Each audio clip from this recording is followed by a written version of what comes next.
Hello, everybody. How we doing? Hello, Resonate. Hello, Erica. Hello, I'm Idaho. Hello, Malachi. Hello, Ashley. Hello, Penny. Hello, Catalina Gearbox. Hello, Neuron. Hello, KBS. Hello, Somnio Static. How we doing, folks? Hello, Jennifer. Hello, OS Crane. How you doing? Hello, Will Kale.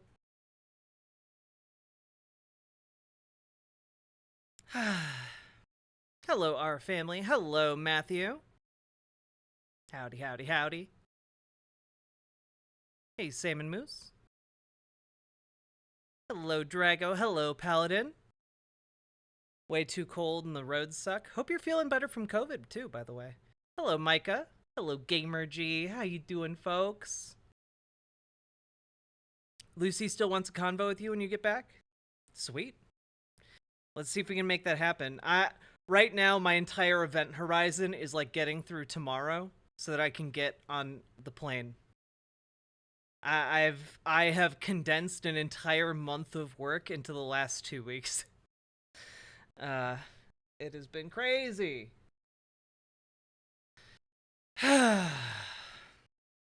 But we do have about an hour of content going up every day on the YouTube from now until when I get back. Might take like an extra day or two off when I get back too, just because I need some time to breathe. But rest assured, you will have content going up every single day I'm gone. Cooking winter dishes, no ice cream. Boo. Humans need to breathe. That is a fact. Where am I headed? I'm going to New York City, the Big Apple. I'm in New York City to look at the buildings and the people. New York City. But yeah, I'm going partly as a business trip. I guess it technically counts as a business trip on my end too. Gonna be a fit model for my partner's initial measurements for her startup. For like trans affirming lingerie. And I'm also just gonna be like seeing a bunch of her favorite places. So helping my partner in the little small ways that I can to get her stuff off the ground, and also seeing some of the city and seeing the places that are important to her, you know? Remember to deduct your expenses. Well, it's mainly her business trip. It's not really mine. I don't know that I can deduct my expenses per se. But I'm excited. It's been a long time coming, and it's also like the first time we've like traveled together, like out of state. So it's gonna be fun. And it's almost at our 2-year anniversary, so that's cool. If you're working as a model, then you can. That's a good point. Maybe I'll discuss that with my partner.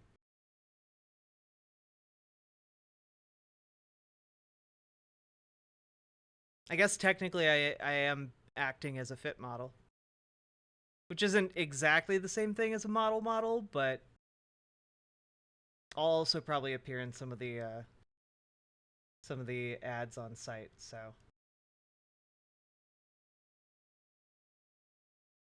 don't tell RGR. Does RGR still make content? Did she literally like feet having bare feet in public is a abominable fetish? Her way out of making content? No, fit model. It's a different thing. All that was a huge thirst trap after all? Wait, what was a huge thirst trap?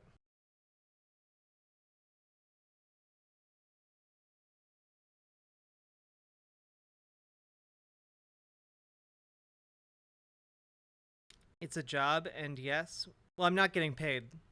Like I'm doing it for free. A foot model. She's keeping it low. Okay.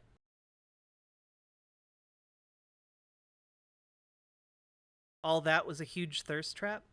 Oh, when slash if I get fully in shape, I'm gonna be like the biggest thirst trap. I'm gonna be thirst trapping all day, every day. Okay. Oh yeah, foot models make hella money. I feel like a lot of people are talking about different things right now. It's very confusing to me. I'm being paid in love. It's not that transactional. Hey, fast walker. Like a Venus flytrap. Uh, God. How we doing today, people? I did not do a whole lot today. Um I cleaned a lot. I got packed. I still have a few things to throw in my bag, but that's mainly what I've been doing today, cleaning and making sure that when I get back, I'm not overwhelmed by like having to clean stuff, you know? How's the weather? Cold, but like manageably cold. Like I don't know if you're not the kind of person who immediately collapses in cold weather, like you can get by in a sweatshirt for a little bit. Not for like hours or anything, but like, you know, for a few minutes. If you're going to walk like maybe half a mile. It's going to be colder in New York. It's actually going to be a lot warmer in New York. I looked at the forecast. Apparently it's going to be in like the 40s in the daytime. And like here in Minnesota, it's been below freezing for like the last, I don't know, month. So it's actually going to be kind of a nice little warm trip. Gonna pack in a little bit of a lighter jacket to wear around. Also, I picked out all my outfits for my trip. I'm gonna be looking like a snack every which way. Okay, I'm very much looking forward to it.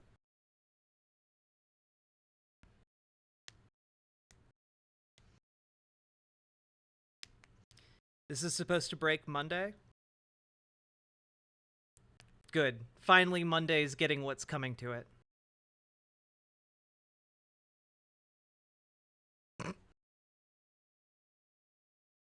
Okay.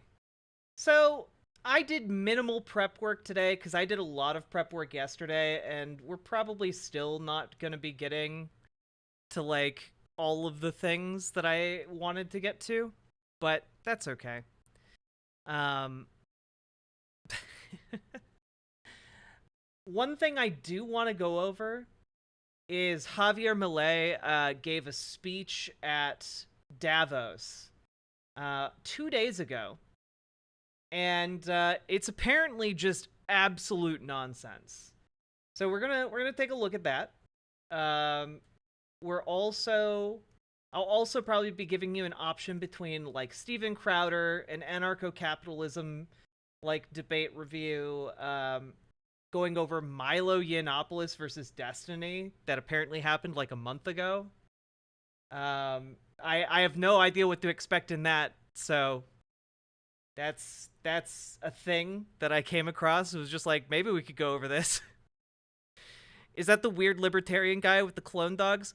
Yes, Javier Milei is indeed the president of Argentina, and he believes that well, one, he cloned his dog. He has 5 clones of his original dog, I think, and he also believes that his original dog was a reincarnation of a gladiatorial lion, and he believes that he's the reincarnation of a gladiator that fought that lion, but then they looked into each other's eyes and found kindred spirits with one another and have followed each other through history ever since. um and also he performs seances like every day uh with his dogs. to like get their advice on how to run his political campaigns, and now the country of Argentina. And also his sister is the first lady, and there's like another lady who's also kind of behind the scenes, who I think is like his spiritual leader, who is also like BFFs with his sister, and it seems like they're both really running the country. And also he cosplays as as a literal ANCAP supervillain. So, yeah, he's very mentally unstable. Like an unsexy Caligula. Kind of, I guess, when you put it like that. Yeah, you know, when you put it all together in like a handful of sentences, boy, does it sound like they made a mistake down in Argentina. Yeah, he also has been immediately upon getting into office, like slashing all of the social spending in Argentina. Like there's like no support for like homelessness or food insecurity, so people are literally starving to death on the streets. It's really bad. It's not good. Argentina was already not great. They're doing even worse. Therapy can fix this? I don't know about that. But with that preamble, let's go on and see what he had to say to the World Economic Forum. I'm sure it's very coherent and useful and not at all gibberish.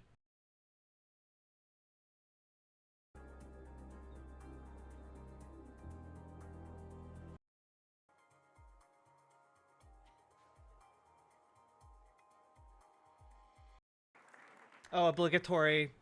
Da da da da da da. New World Order. Ba ba ba ba ba ba. What that song.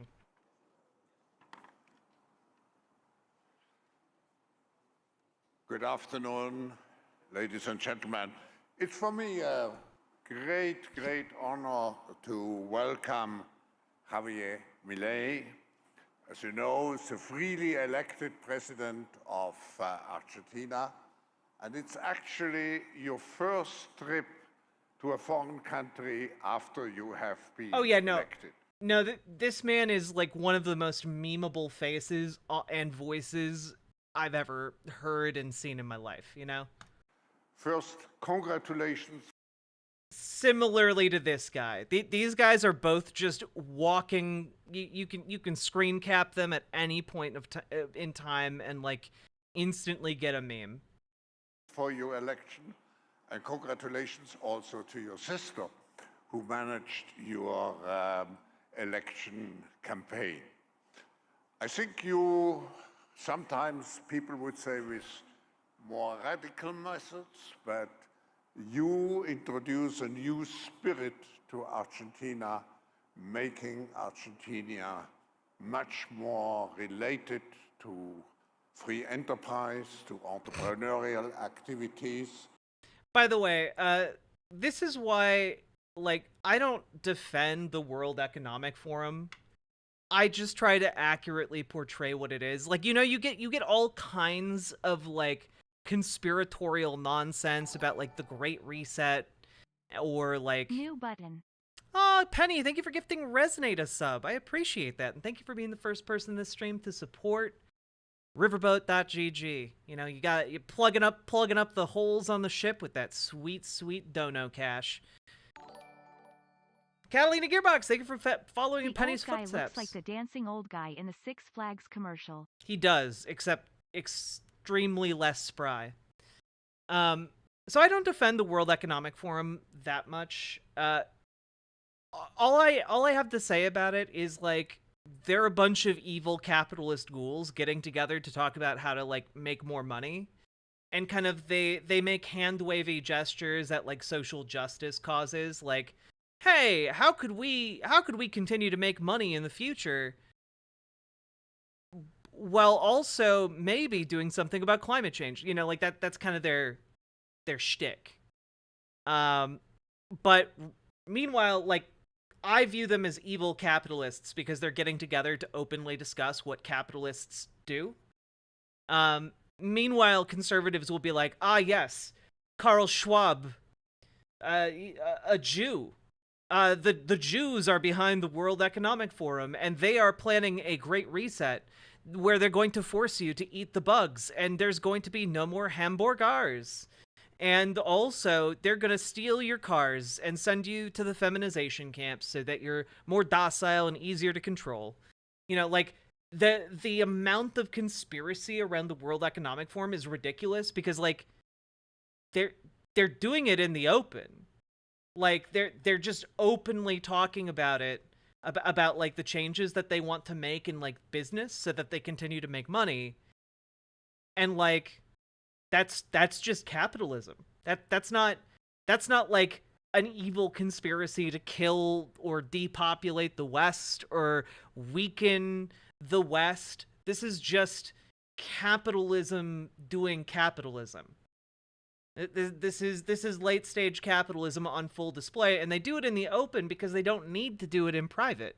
You know, they don't need to do it in the smoke-filled rooms because there's no meaningful power block that's gonna like try and oppose them under some like alternative economic model like socialism. You know, at least not yet. Also to bring Argentina back to the rule of law. Also, you can tell that like the World Economic Forum is run by evil ghouls because they're praising Milei, who again, as I said at the beginning, believes himself to be the reincarnated spirit of a gladiator, and his dog to be the reincarnated spirit of a lion that gladiator fought 2,000 years ago. And he consults the clones of his former dog for political advice basically every day. And he also cosplays as an ANCAP supervillain. So there are a lot of other things to critique him on, but he's not a good guy. He basically ran on the most insane platform you can imagine, plus telling business owners that he would cut their taxes while also cutting social services, which is basically every large private business's wet dream. So we have a very extraordinary person among us today. And of course, we are all eager to listen to you. And again, a very cordial welcome to the World Economic Forum.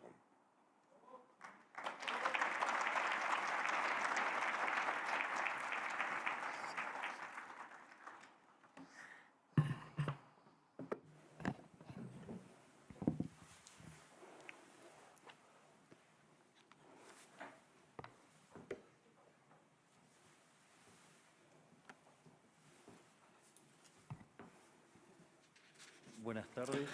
Good afternoon. Muchas gracias. Thank you very much. Hoy estoy acá Today, I'm here para decirles que Occidente to tell you está en that the peligro. Western world is in danger. Está en peligro porque And it aquellos que is supuestamente deben endangered defender because los valores those de who are Occidente supposed to have to se defend the encuentran values of the cooptados West por una visión del are mundo co-opted by a inexorablemente conduce al vision of the fascismo, world that en inexorably consecuencia, leads to a la socialism pobreza. and thereby to poverty. Lamentablemente, Unfortunately, en las últimas in décadas, recent decades, motivados por algunos deseos motivated interesantes de by querer some ayudar al prójimo well-meaning y otros por el deseo de individuals pertenecer a una willing casta to help privilegiada, others, and others motivated by the wish to belong to a privileged caste, the main leaders of the Western world have abandoned the model of freedom for different versions of what we call collectivism. We're here to tell you that collectivist experiments are never the solution to the problems that afflict the citizens of the world. Rather, they are the root cause. Do believe me, no one better placed. Yes, truly the downfall of humanity is our instinctive desire to work together with one another to build a better world. Truly, that is the downfall of man. Indeed. The horror of helping others and learning how to share. and us, Argentines, to testify to these 2 points. When we adopted the model of freedom back in 1860, in 35 years we became a leading world power. And when we embraced collectivism over the course of the last 100 years, we saw how our citizens started to... Over the course of the last 100 years? Like, Argentina had a military dictatorship, dude. What are you talking about? Like, literally had a dictatorship within living memory. Like 40 years ago. But that's not a collectivist society. become systematically impoverished, and we dropped to spot number 140 Thank you, Penny. I'm glad you globally. noticed. But before having the discussion, it would first be important for us to take a look at the data that demonstrate why free enterprise capitalism is not just the only possible system to end world poverty, but also that it's the only morally desirable system to achieve this. If we look at the history of economic progress, we can see how between the year 0 and the year 1800 approximately, world per capita GDP practically remained constant throughout the whole reference period. If you look at a graph of the evolution of economic growth throughout the history of humanity, you would see a hockey stick graph, an exponential function that remained constant for 90% of the time.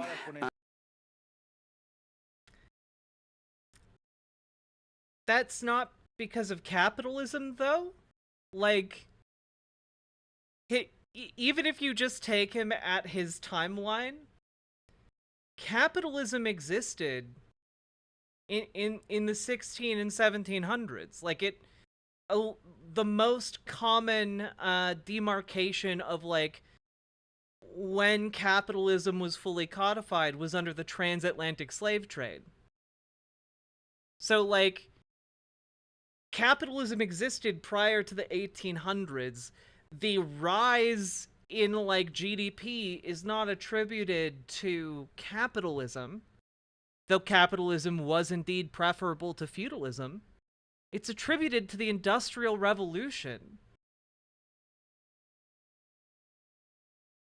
Like, that's the global imperative to industrialize. That's the increase in GDP was not because of the economic system. And which was exponentially triggered starting in the 19th century. The only exception to this history of stagnation was in the late 15th century with the discovery of the American continent. But for this exception, throughout the whole period between the year 0 and the year 1800, global per capita GDP stagnated. Now, it's not just that capitalism brought about an explosion in wealth from the moment it was adopted as an economic system. But also, if you look... From the moment it was adopted? Because again, we had it 200 years prior to the 1800s minimum.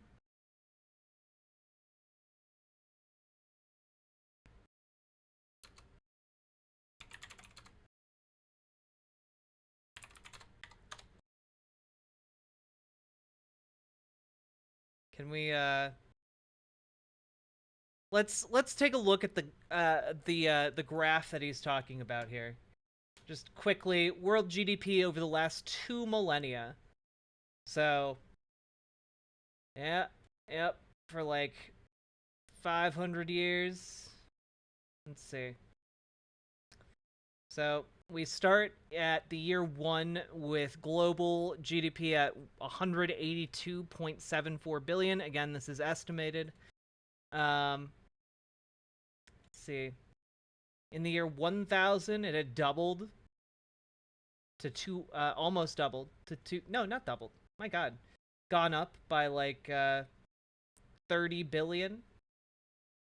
And then by 1500, it had doubled to 430 billion. And then in 1600 it goes to 574, 1700 643. Again, this is all entirely attributable to improvements in technology. 1820, you know, again, it's not really taking off here until the late 1800s. You know, after industrialization really kicked things off. Crazy.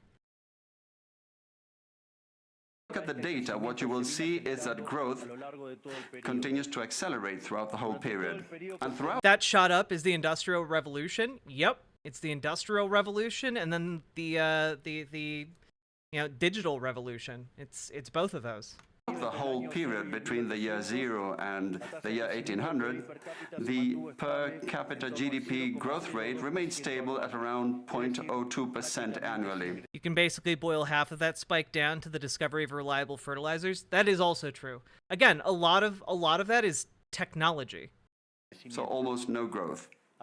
Starting in the 19th century, with the Industrial Revolution, the compound annual growth rate was 0.66%. And at that rate, in order to double per capita GDP, you would need some 107 years. Now, if you look at the period between the year 1900 and the year 1950, the growth rate accelerated to 1.66% a year. So you no longer need 107 years to double per capita GDP, but 66.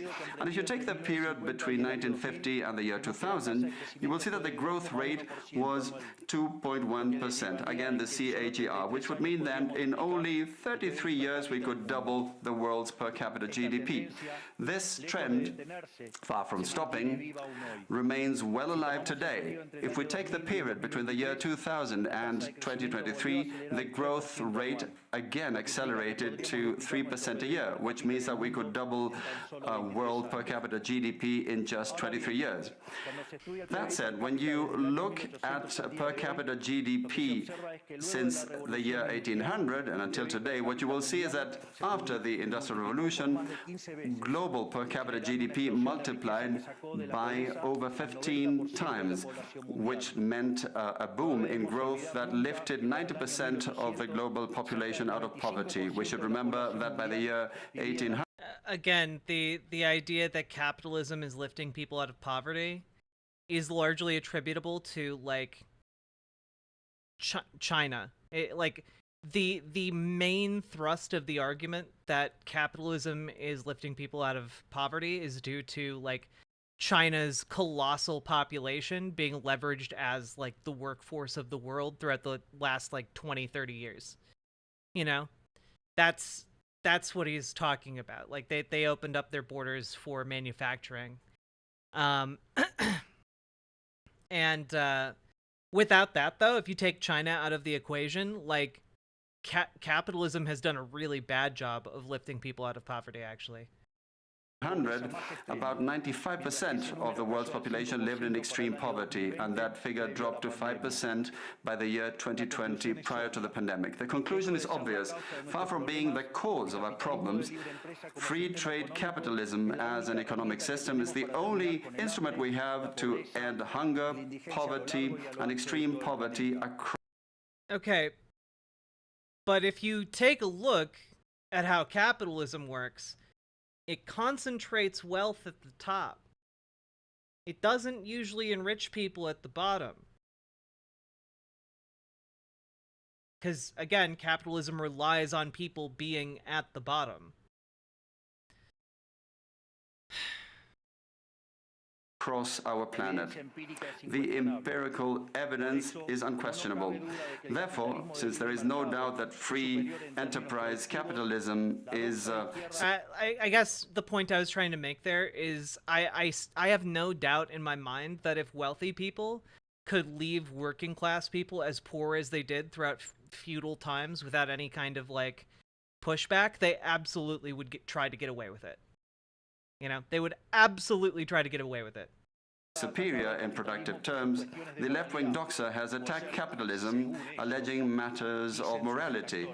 saying, that's what the detractors claim, that it's unjust. They say that capitalism is evil because it's individualistic, and that collectivism is good because it's altruistic. No. It's evil because it rips off the worker. Like a wage is, by inherentness of being a wage, less than the value of the labor you're providing. Like that's the thing, and that wage is set by the private owner of the company, who then gets to take the excess value of your labor and store it as money and hold on to it, you know? So the core criticism of capital is not that it's individualistic and that collectivism is altruistic. The argument is instead that capitalism is unjust because of its treatment of the vast majority of people who contribute to actually building the wealth. So the solution to that is, instead of having a privately owned business where one person or a small group of people at the top reap all of the benefits of the labor being produced by the people working at the company, instead, the people working at the company all own the company together. That's the argument. And then they can democratically decide what to do with the wealth, democratically decide how their labor should be used. And that is the closest we can get to an equitable distribution of the value of labor when we're working together on things. And we are all working together on his demarcation of individualistic versus altruistic kind of falls apart, because even private businesses rely on people working together. It's not you can't a McDonald's doesn't function if all of the employees don't work together. The issue isn't whether or not people can work together. We're all perfectly able to work together. The issue is how it is organized, how the ownership structure is organized. So that's what we're talking about when we're talking about this. One of my pet peeves is that every time a conservative talks about socialism, they never know what they're talking about. Avalon of Babylon, hello. It's going all right. Someday someone should write a book about that. I got the perfect name for it too. But my Ayn Rand. Yeah, well, Ayn Rand was a gigantic hypocrite, and her ideas were bad. Just blatantly bad. Not even you have to think about it for a little bit to figure out why they're bad. On the surface, outwardly, obviously bad. It's like looking into a disease lab and seeing just the rows and rows of skulls and crossbones on all of the diseases they work on. It's just, oh yeah, those are bad. I don't have to think about whether or not I should drink the vials in that refrigerator. They all have skulls and crossbones on them. Those are just obviously bad. Just got here, so maybe it is mentioned, but how did they measure GDP in the past? Oftentimes it's estimates. It's economists and historians working together to create estimates.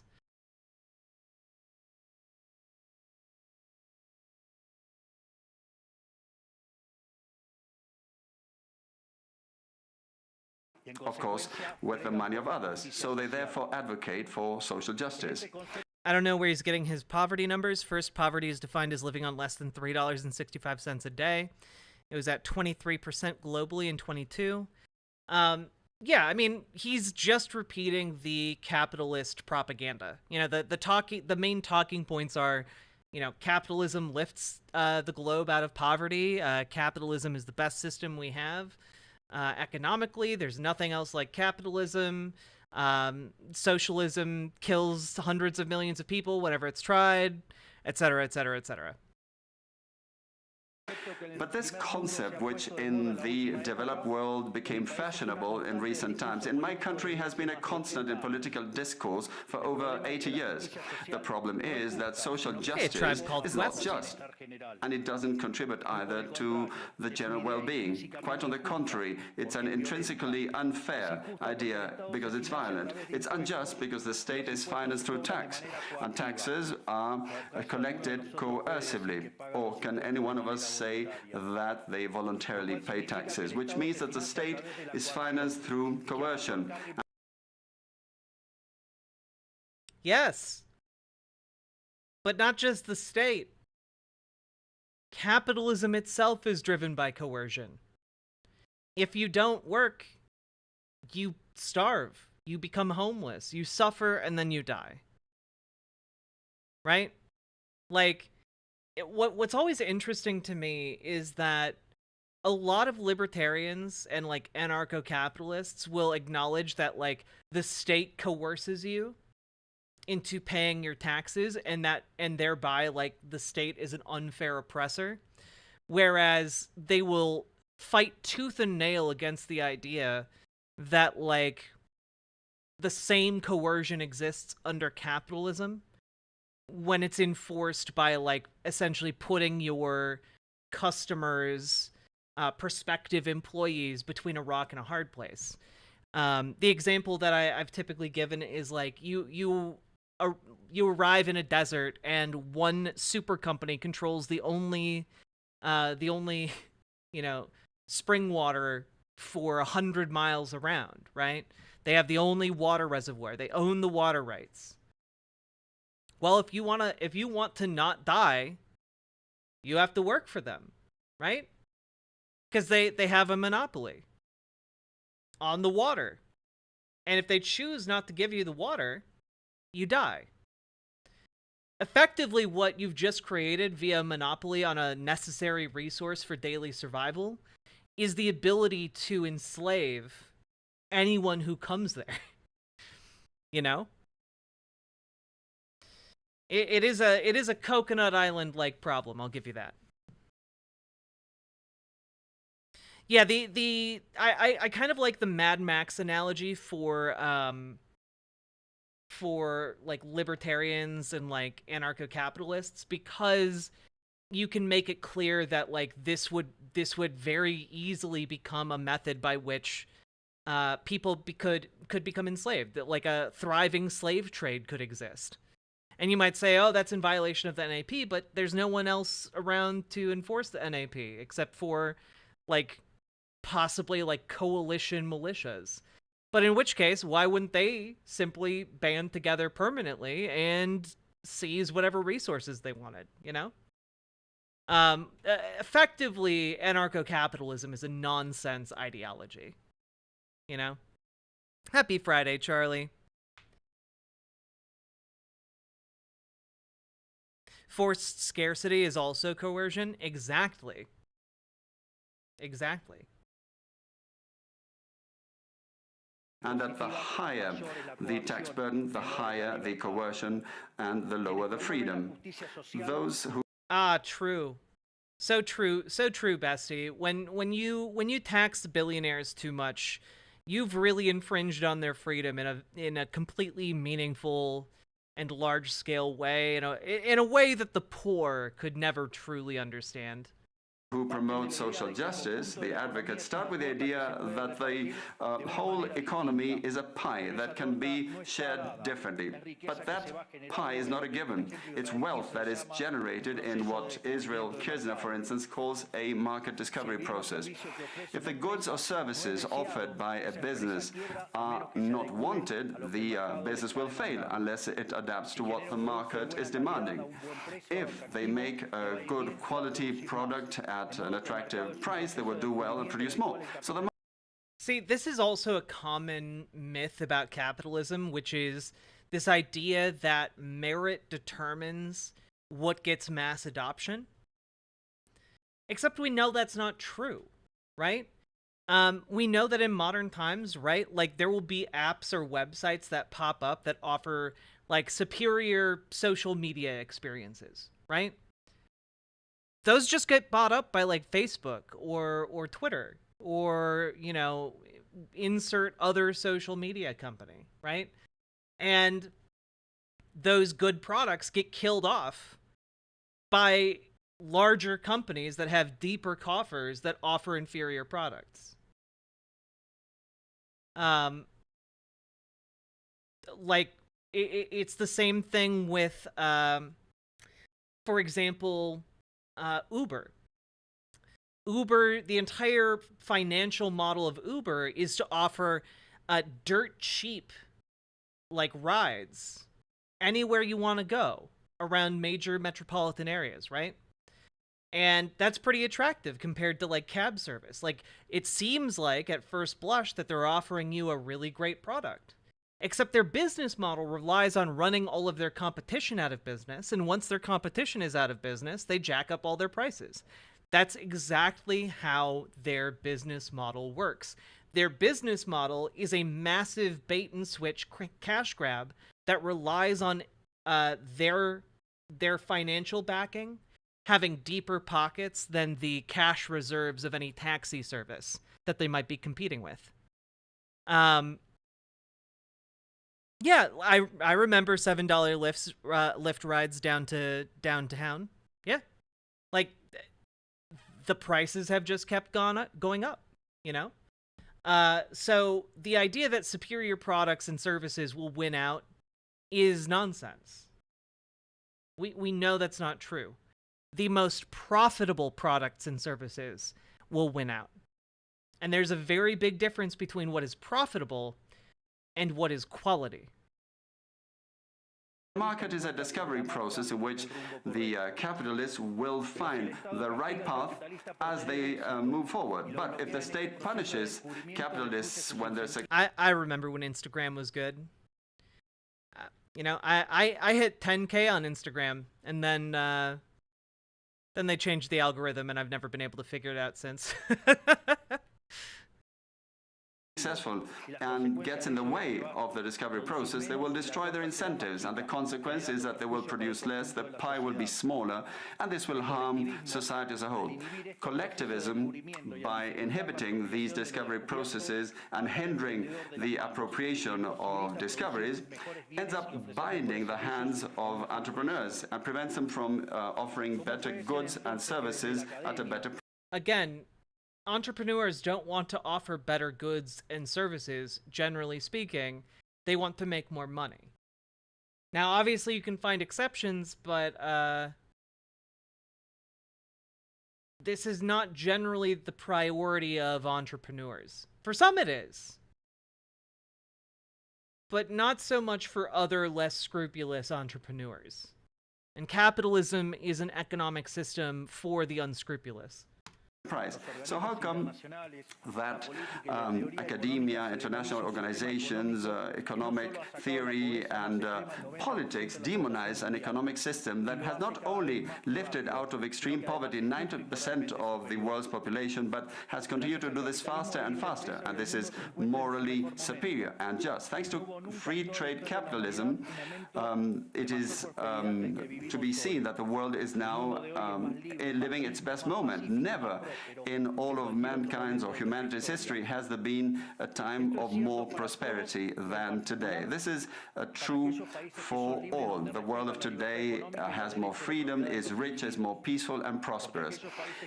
And this is particularly true for countries that have more freedom and have economic freedom and respect the property rights of individuals, because countries that have more freedom are 12 winners, times losers. richer than those that are repressed, and the lowest decile in terms of distribution. Free countries are better off than 90% of the population of repressed countries, and poverty is 25 times lower. And hey, Hikiko Corgi, thank you for subscribing over on Twitch. I appreciate it. Hell yeah, let's go! extreme poverty is 50 times lower, and citizens in free countries live 25% longer than citizens in repressed countries. Now, what is it that we mean when we talk about libertarianism? And let me quote the words of the greatest authority on freedom in Argentina, Professor Alberto Venegas Lich Jr., who says that libertarianism is the unrestricted respect for the life project of others, based on the principle of non-aggression, in defense of the right to life, liberty and property. Its fundamental institutions being private property, markets free from state intervention, free competition, the division of labor, and social cooperation, as part of which success is achieved only by serving others with goods of better quality or at a better price. In other words, capitalists, successful business people are social benefactors who, far from appropriating the wealth of others, contribute to... Yes. The private owner of a private company is clearly a social benefactor. Uh-huh. Mm-hmm. the general well-being. Ultimately, a successful entrepreneur is a hero. And this is the model that we are advocating for the Argentina of the future. Yeah, dog. If you start a snowmobile dealership, okay, and you're making $1 million a year, you're a goddamn hero. Apparently, you're able to afford that McMansion out in the middle of nowhere. You're a hero. What? How? A model based on the fundamental principles of libertarianism, the defense of life, of freedom, and of property. Now, if free enterprise capitalism and economic freedom have proven to be extraordinary instruments to end poverty in the world, and we are now at the best time in the history of humanity, it is worth asking why I say that the West is endangered. And I say this precisely because in those of our countries that should defend the values of the free market, private property, and the other institutions of libertarianism, sectors of the political and economic establishment, some due to mistakes in their theoretical framework and others due to a greed for power, are undermining the foundations of libertarianism, opening up the doors to socialism and potentially condemning us to poverty, misery and stagnation. It should never be forgotten that socialism is always and everywhere an impoverishing phenomenon that has failed in all countries where it's... This is not true, by the way. Is always and everywhere, right? He says it's always and everywhere a failure. Then how do you explain democratic worker co-ops, bud? Like, you have to answer for that. Like, how do you explain democratic worker co-ops that are able to compete with privately owned businesses under capitalism? Right now. They exist right now. In capitalist countries. You know? The oldest milling company in the United States is a democratic worker co-op. The Ocean Spray Company is a democratic worker co-op. Land O'Lakes, the dairy company, is a worker co-op. In fact, democratic worker co-ops are pretty common when it comes to farming and agriculture. The issue here is that a lot of people don't know that. But when you think about it, it makes a whole lot of sense. Farmers have their own capital that they use to run their farms. It is easier for them to do harvests if multiple farmers with multiple tractors and multiple sets of equipment are able to work together on their fields collaboratively. Like that helps them to be more efficient. And by working together, they can like collaboratively set their prices, and they can decide what to do with their excess labor. They can treat each other more kindly than the free market might otherwise treat them if they were going solo, right? This is well known as a phenomenon amongst small businesses that are already come kind of equipped with their own capital, right? This is a frequent, not infrequent occurrence. The main thing that is the barrier to democratic co-ops coming into existence. There are a couple things that prevent them from becoming the norm.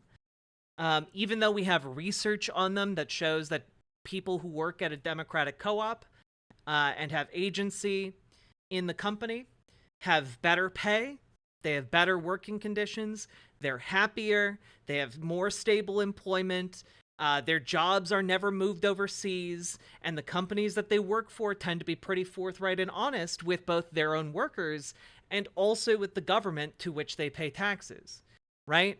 So, because, you know, they want to be able to pay for roads and, like, the local schools and stuff. This is well known, actually. We have research on this. Now, the criticism of, well, you don't have enough research on it. Okay. So let's invest in democratic co-op startups and get more research on them, huh? Right? So this is why I talk about bringing back the concept of postal banking, and by bringing back postal banking, you can create a launch pad for loans that specifically target democratic worker co-ops to both get more data on co-ops and also provide easily banking services to every person in the United States. Because right now, there are some places that simply do not have access to banking. And that is not great. If you've ever been in a place where you can't access a bank, it can make your life really hard. We had postal banking until around the 1960s in America. Basically, all it does is it turns every post office into a bank. And if we did that, then that could be the vehicle we use to encourage democratic worker co-op adoption on the small business level. And we can use that to get more data on how to better run democratic co-ops, what structures work best, what structures don't really work so good, etc. Right?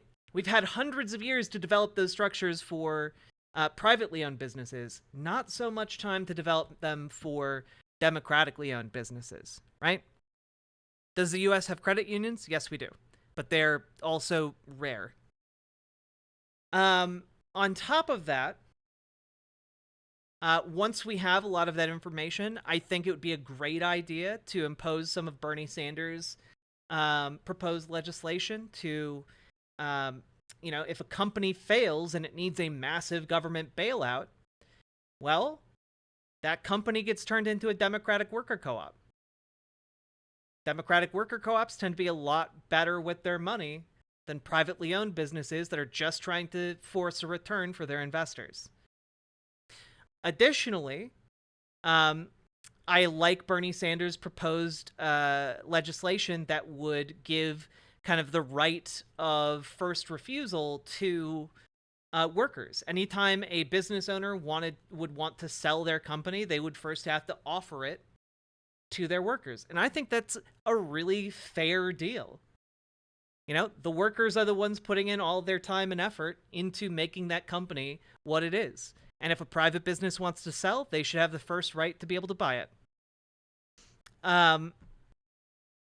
So those are like, in a nutshell, like, if you were to ask me how I would want to transition the US to a socialist system, it would be by creating what I call the legislative vice, which is a system that would be relatively hard for Republicans to undo in the future, i.e. postal banking, which could be self-funding and therefore untouchable and uncuttable, really, to by Republican legislators in the future.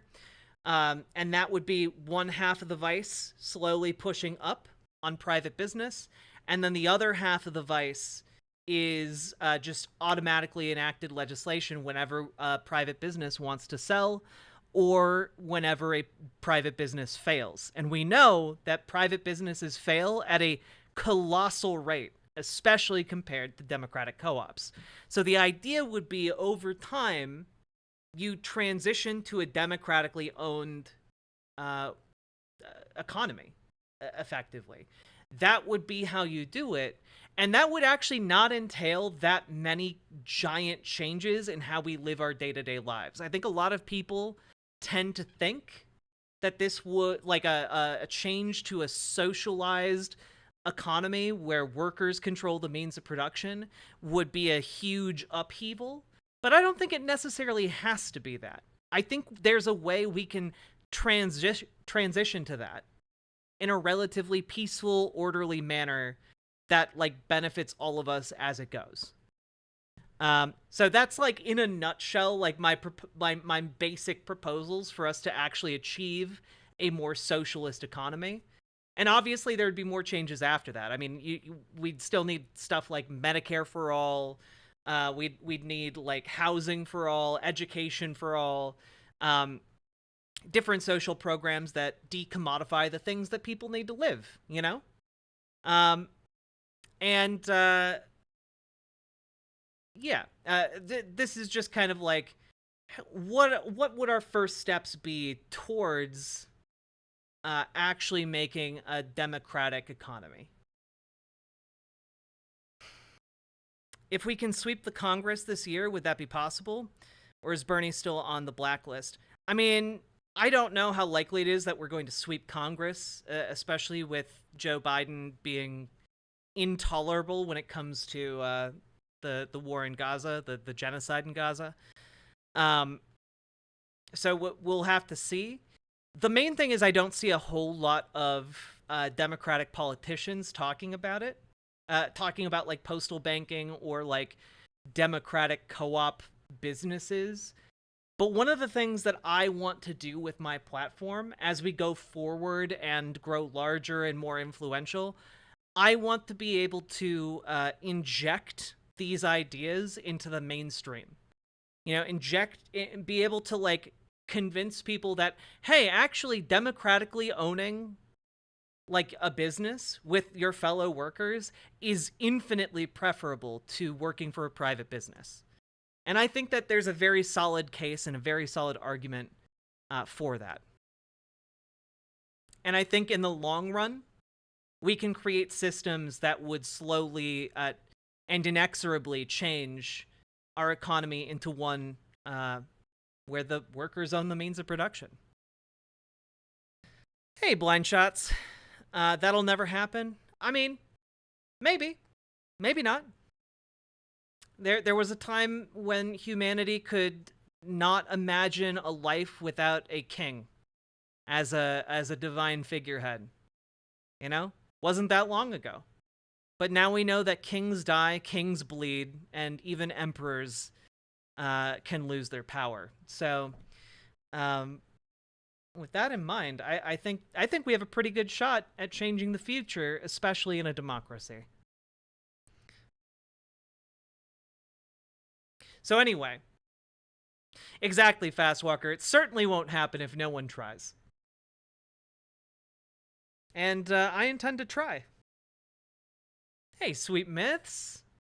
Thank you very much for the vinyl you sent me. I really enjoyed listening to it, and I'll probably listen to it a couple more times tonight. I feel like I look kind of raggedy today. My hair is being all crazy.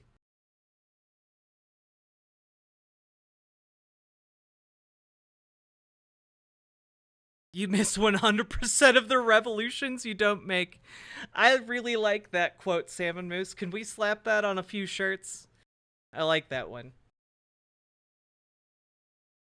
I like that. I like that so much. This is one of my favorite quotes. We live in capitalism. Its power seems inescapable. So did the divine right of kings. Any human power can be resisted and changed by human beings.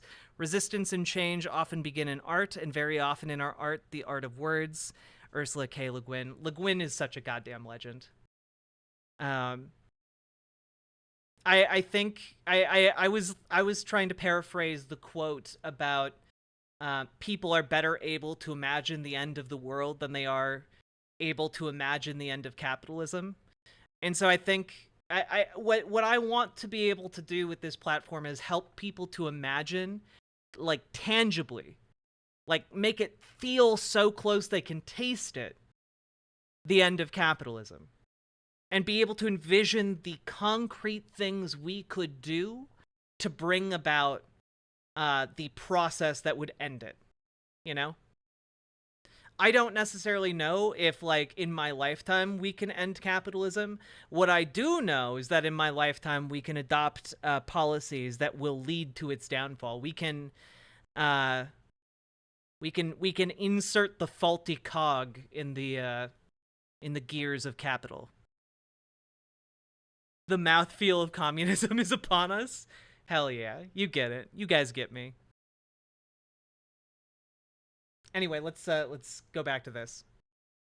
Been tried out. It's been a failure economically, socially, culturally, and it also True, murdered Renegade. over 100 million human beings.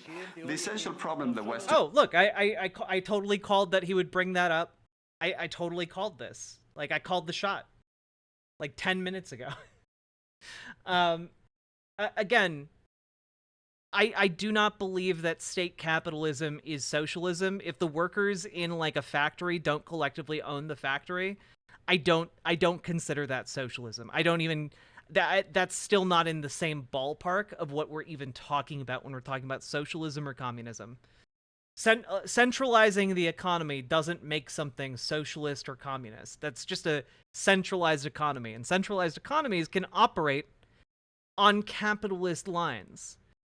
The entire premise of the centralized economy being socialist or communist was that the government would perfectly represent the will of the people, and obviously that never happened in, like, Russia or China. Obviously, that what we saw was the centralization of the economy, certainly, but then it operated on capitalist lines for the empowerment of the state. You know? Socialism will never be in this country. I got bad news for you, blind shots. It's already here. There are already democratically owned businesses in the United States. So I'm sorry to break it to you. It's already here.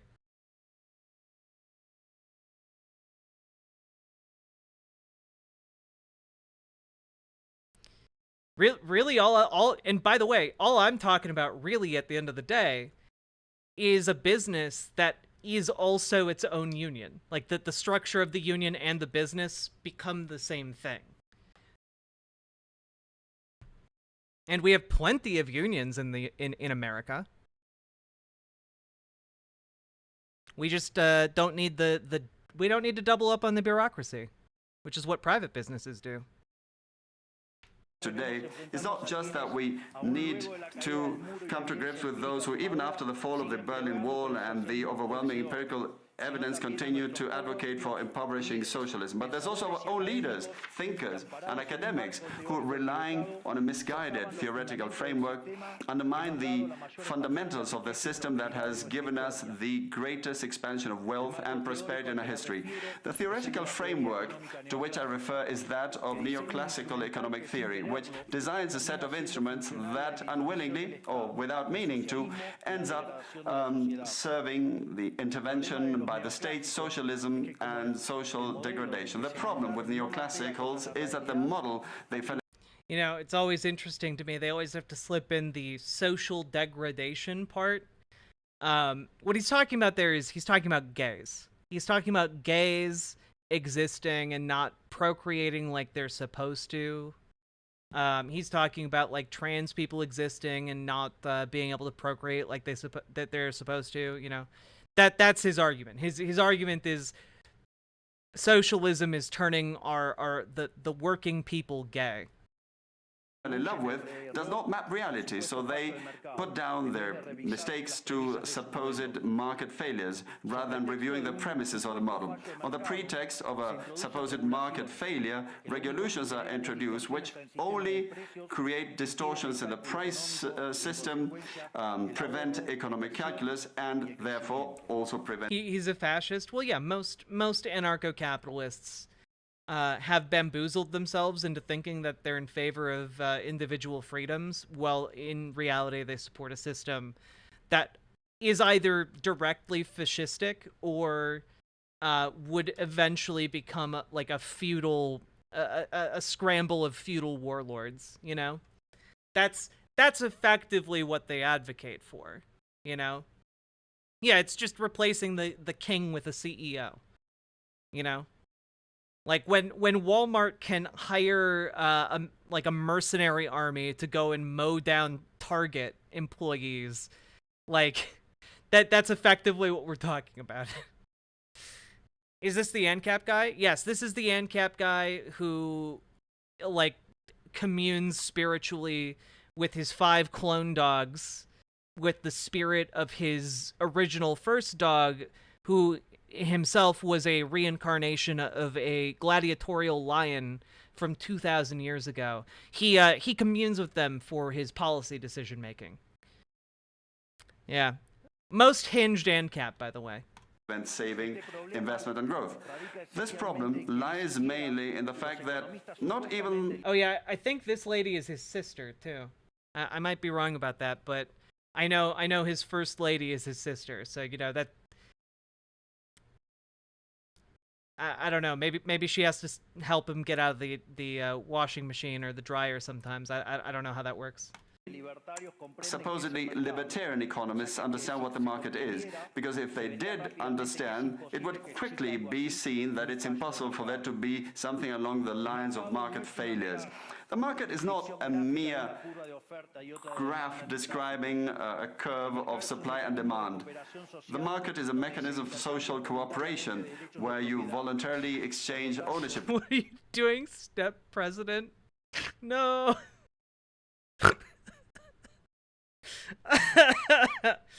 Hey, Jack, she's coming for you. You know, I'm okay with that. It wouldn't be the first woman who come for me. Rights.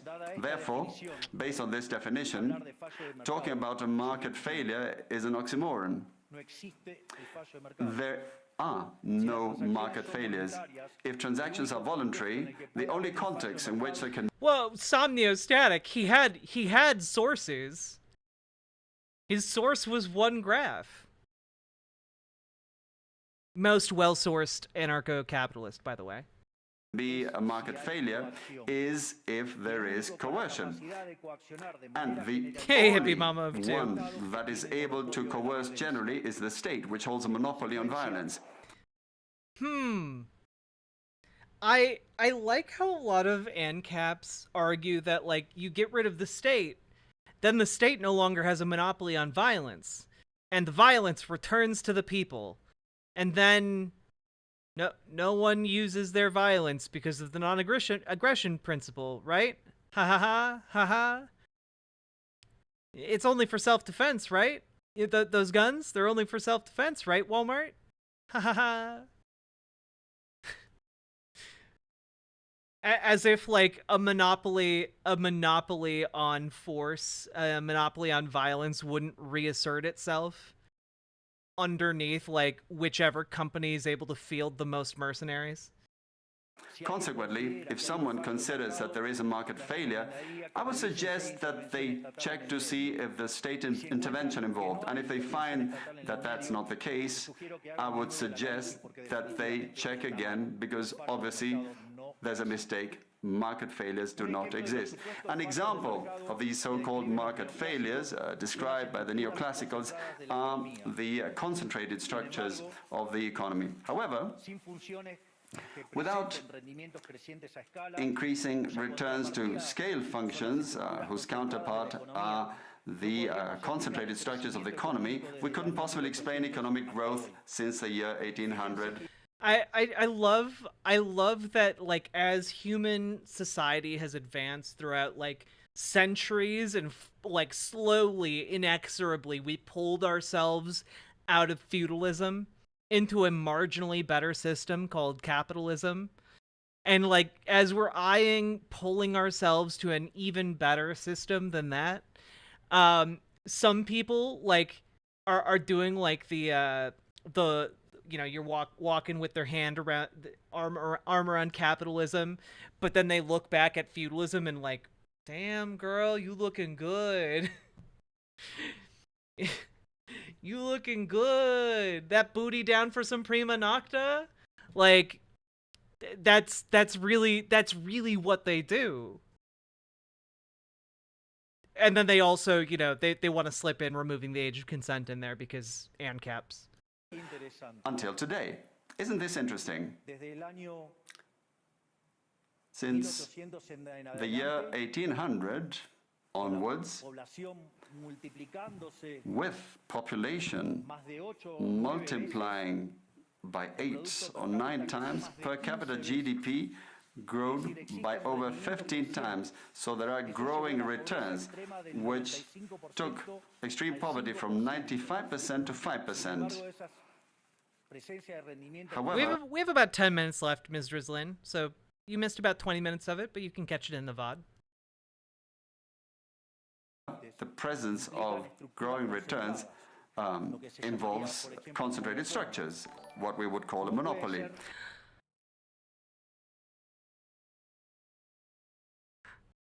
Clarice, love of my life, thank you for subscribing to me for 2 whole years. And yeah, happy 2-year anniversary of us meeting on the internet. I love you a lot. Thank you. That's the love of my life right there. Not this guy. This guy's not the love of my life, but Clarice is. Love her a lot.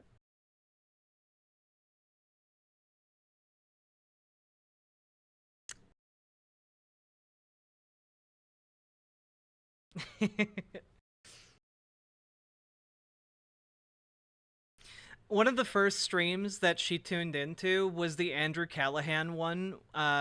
We went over Andrew Callahan covering the like crypto convention, and there was like those creepy ass like humanoid dolls. If any of you remember that, that's a very deep cut. I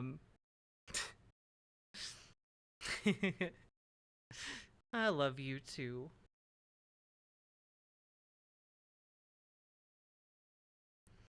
Yeah, there was a all gas no brakes where he covered a crypto convention, and like there was some like a creepy booth, and I just remember us like really bonding over that.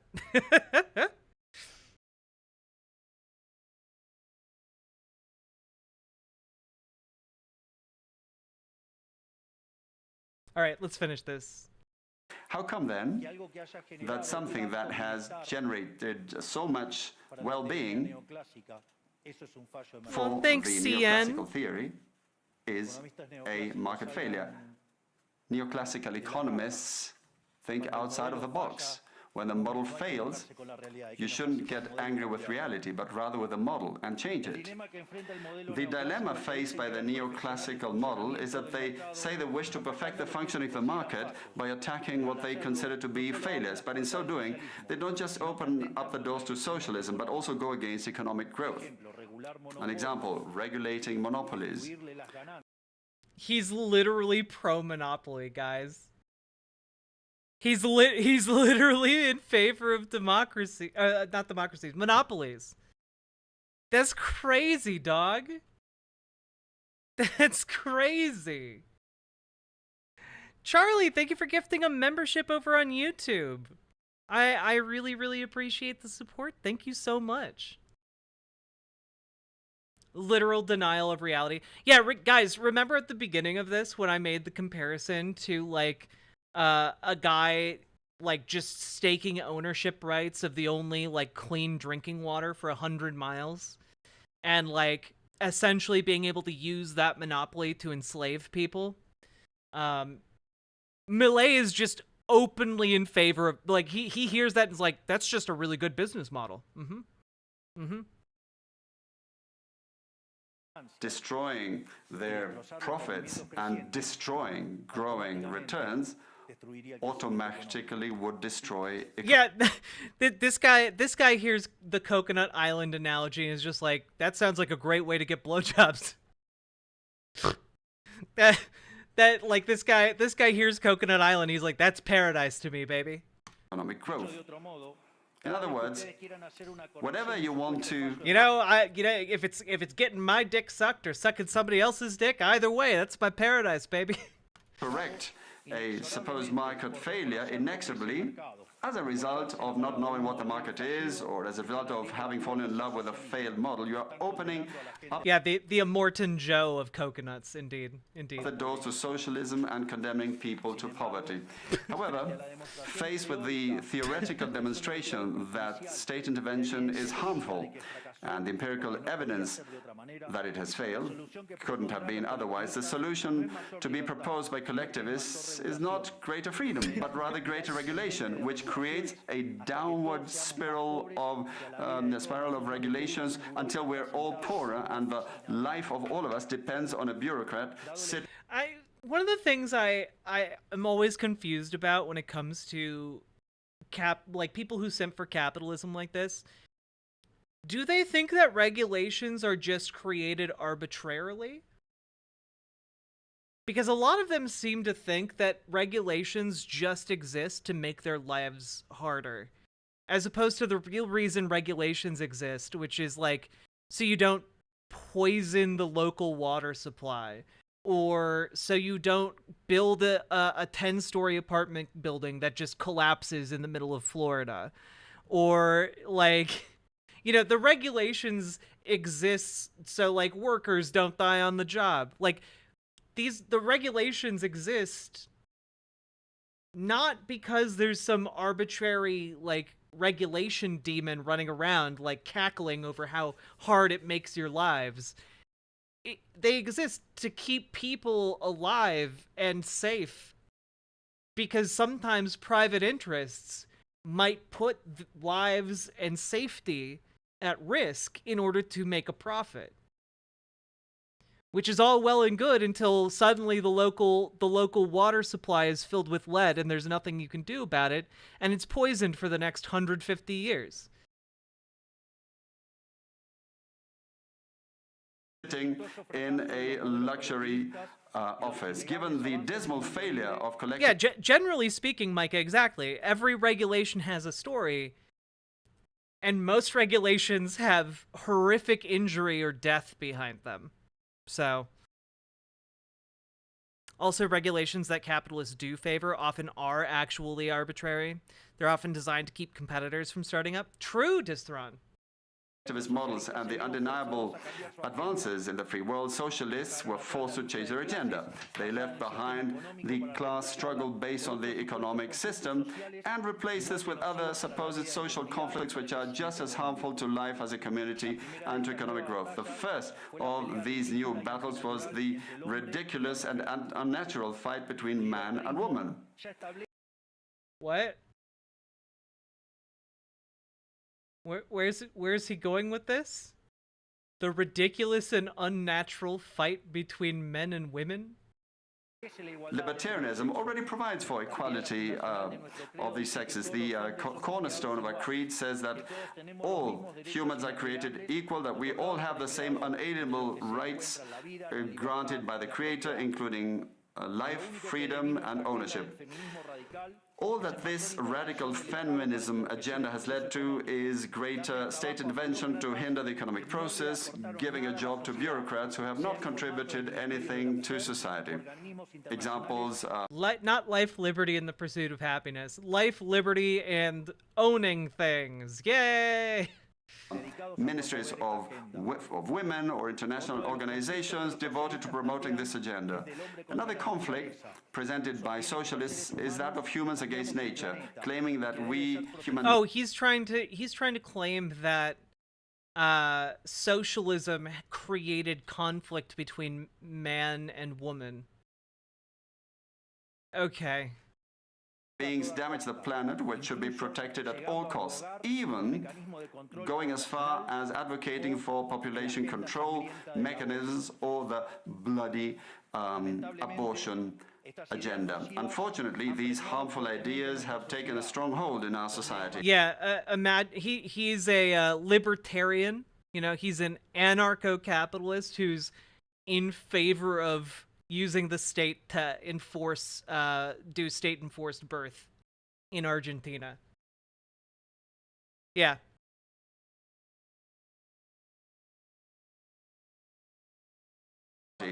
Neo-Marxists have managed to co-opt the common sense of the Western world, and this they have achieved by appropriating the media, culture, universities, and also international organizations. The latter case is the most serious one, probably, because these are institutions that have enormous influence on political and economic decisions of the countries that make up the multilateral organizations. Certain powerful minority groups are controlling these multinational organizations, huh? Certain ones. Like, I can practically see the parentheses around what he's talking about. Fortunately, there's more and in more. case anyone's wondering, he's talking about the Jews. He's talking about the Jews controlling the world. He's JQing. He's doing the Nazi thing. Of us who are daring to make our voices heard, because we see that if we don't truly and decisively fight against these ideas, the only possible fate is for us to have increasing levels of state regulation, socialism, poverty, and less freedom, and therefore will be having worse standards of living. Yeah, like, his argument here is basically there's a group of secretive people behind policies designed to make all of your lives worse so that you're easier to control. This is literally the Nazi conspiracy. This is the talking points that led to the Holocaust. Like, Hitler almost verbatim said this kind of thing about, you know, international banking, i.e. international Jewry. That's what the phrase was at the time, I believe. Like, he's just doing it without saying those explicit words. But anyone in, let me tell you, anyone in the Nazi community absolutely knows what he's talking about right now.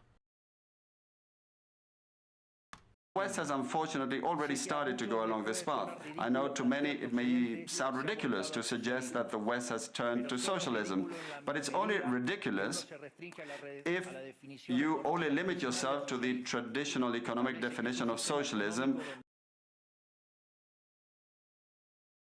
The West has already fallen to socialism. That might sound ridiculous, but that's only because you're using the actual definition of socialism. Allow me to make up my own definition of socialism out of whole cloth, on the fly. Well, the thing is, Bisadu, the World Economic Forum is made up of liberals, but their predominant aim is to profit. Because the more important unifying factor of the World Economic Forum is capitalism and making money. They don't care if this guy is a fascist. They just want to be able to use him and his ideas to potentially make more money. The same way, like, when they invite Greta Thunberg, they don't actually care about, like, being green companies. You know, maybe some of them do, in, like, some of the cogs in their machines care about that. That's entirely possible. But the people who are coming here and, like, building new business models don't care about greening the earth. They care about using that to make more money. You know, whether it's a left-leaning, like, pro-capitalist or a right-leaning pro-capitalist, the unifying factor, or, like, even a fascist pro-capitalist, they don't care as long as they're pro-capitalist, because this entire exercise is for capitalism, you know? which says that it's an economic system where the state owns the means of production. This definition CN, are you saying, do you not know? Do you not know? Do you not know that this man literally has a superhero costume that he's worn to many events? This man literally dresses up as an anarcho-capitalist supervillain. Yeah, Avalon of Babylon, you might have missed the opening part where I walked over like his entire like crazy like messaging. He does this. He also uses a psychic to commune with his 5 dogs to decide on matters of policy.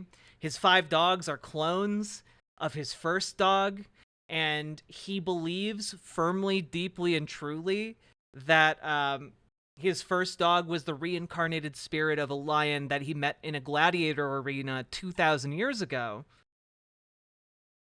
And he also believes that he's a reincarnated gladiator from 2,000 years ago. And also, his sister is his first lady.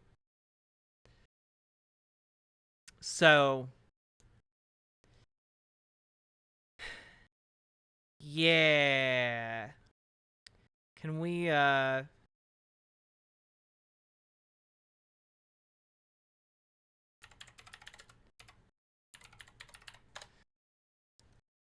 do want to share one more thing. If I can find it.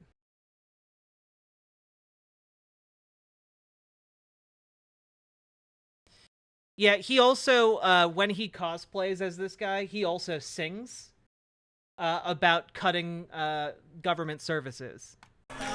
Gastar y gastar y gastar y gastar, esa es nuestra regla fiscal. Y si los ingresos no aguantarán más, iremos al Banco Central. Y eso será inflacionario, y eso será inflacionario. Si no le aflojan al gasto, entonces la crisis vendrá. ¡Viva la libertad, carajo! Un aplauso grande para Javier. Yeah, that's a whole thing. I'm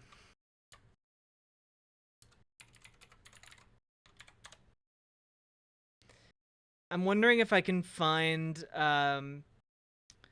there's a video of one of his old he also campaigned with a chainsaw in hand. Nope.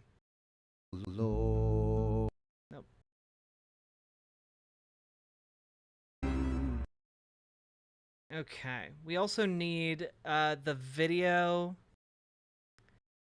of his old campaign.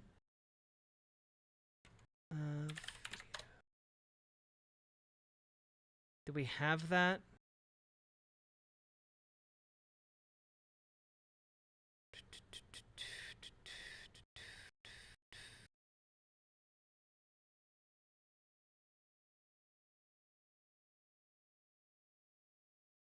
Maybe I can find it on Twitter, actually.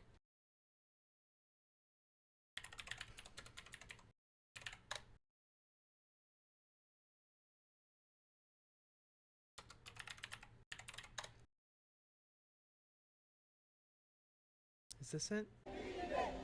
Yes, this is it.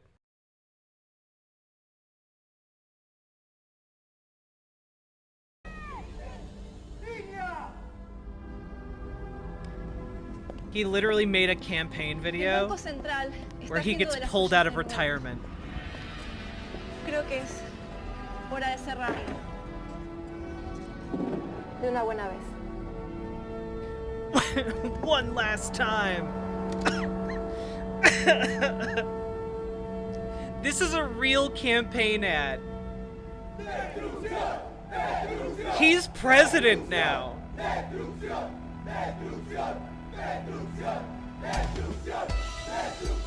Yep. That's Thor's hammer. That's a Thor's hammer replica.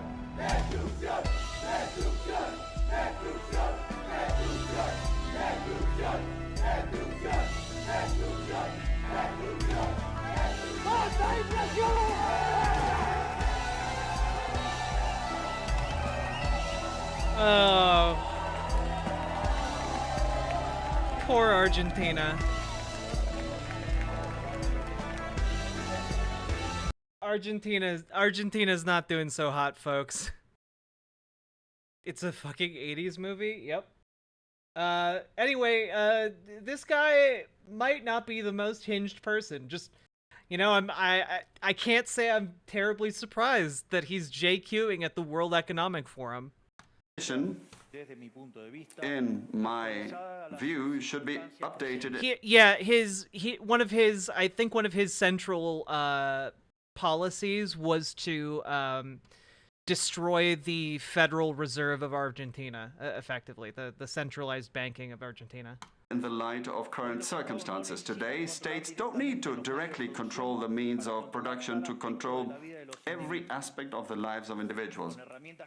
With tools such as printing money, debt, subsidies, controlling the interest rate, price controls, and regulations to correct the so-called market failures, they can control the lives and fates of millions of individuals. This is how we come to the point where, by using different names or guises, a good deal of the generally accepted political offers in most Western countries are collectivist variants, whether they proclaim to be openly communists, fascists, Nazis, socialists, social democrats, national socialists, Democrat Christians, Christian Democrats, neo-Keynesians, progressive, populist, nationalists, or globalists.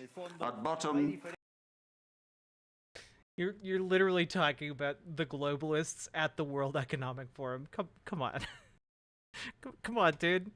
Globalist is just another, it's either, if you're using it correctly, just a word for a capitalist who works outside of one country, and does work in multiple countries, or you're talking about the Jews. That's like, there's literally only two ways to take that, and it's very clear that he's incredibly in favor of capitalism around the planet.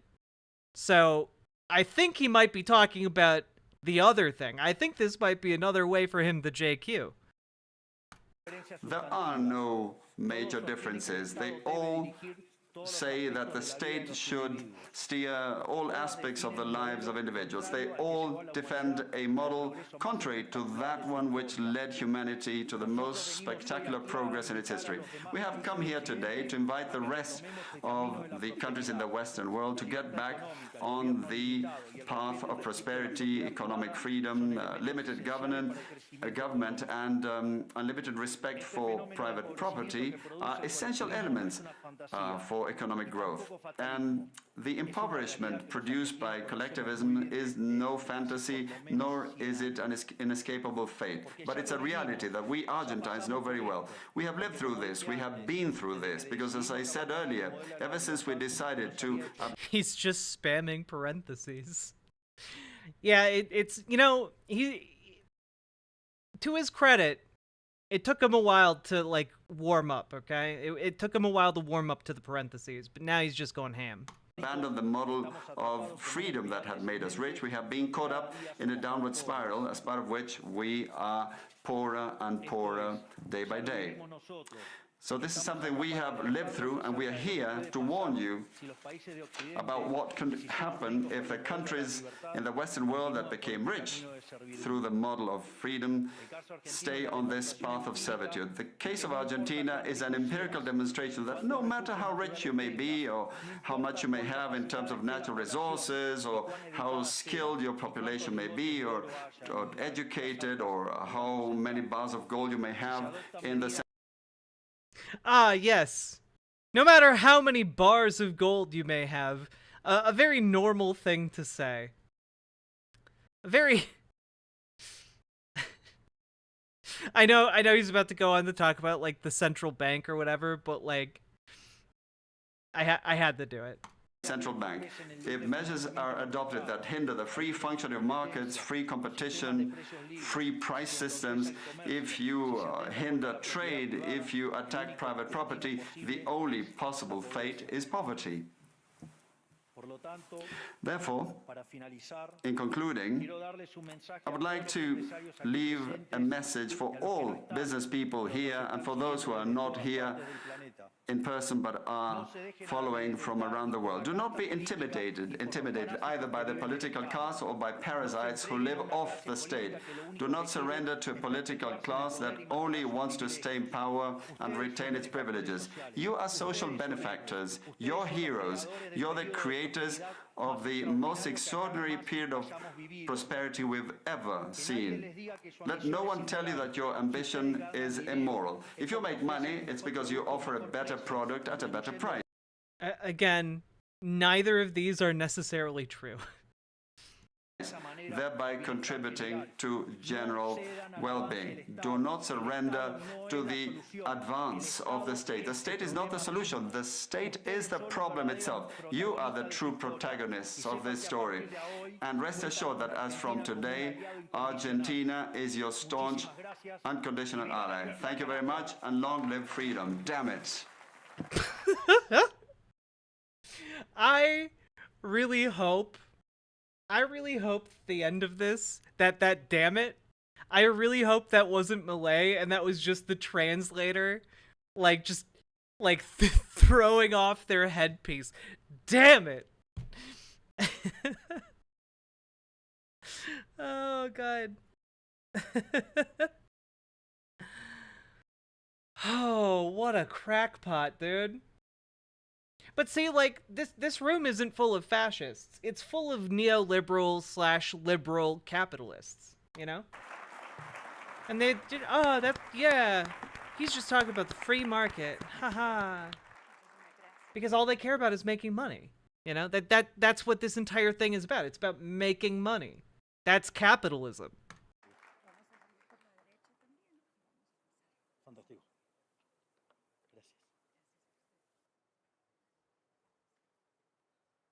He should have done the speech in his superhero costume, though.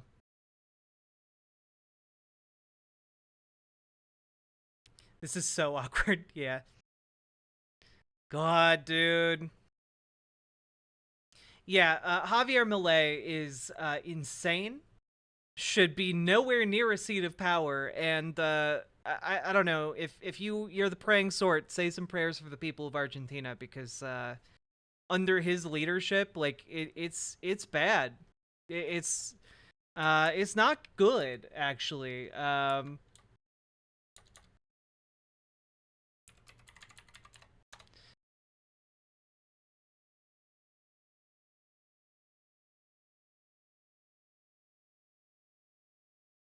Well, that was some bullshit. Oh, God.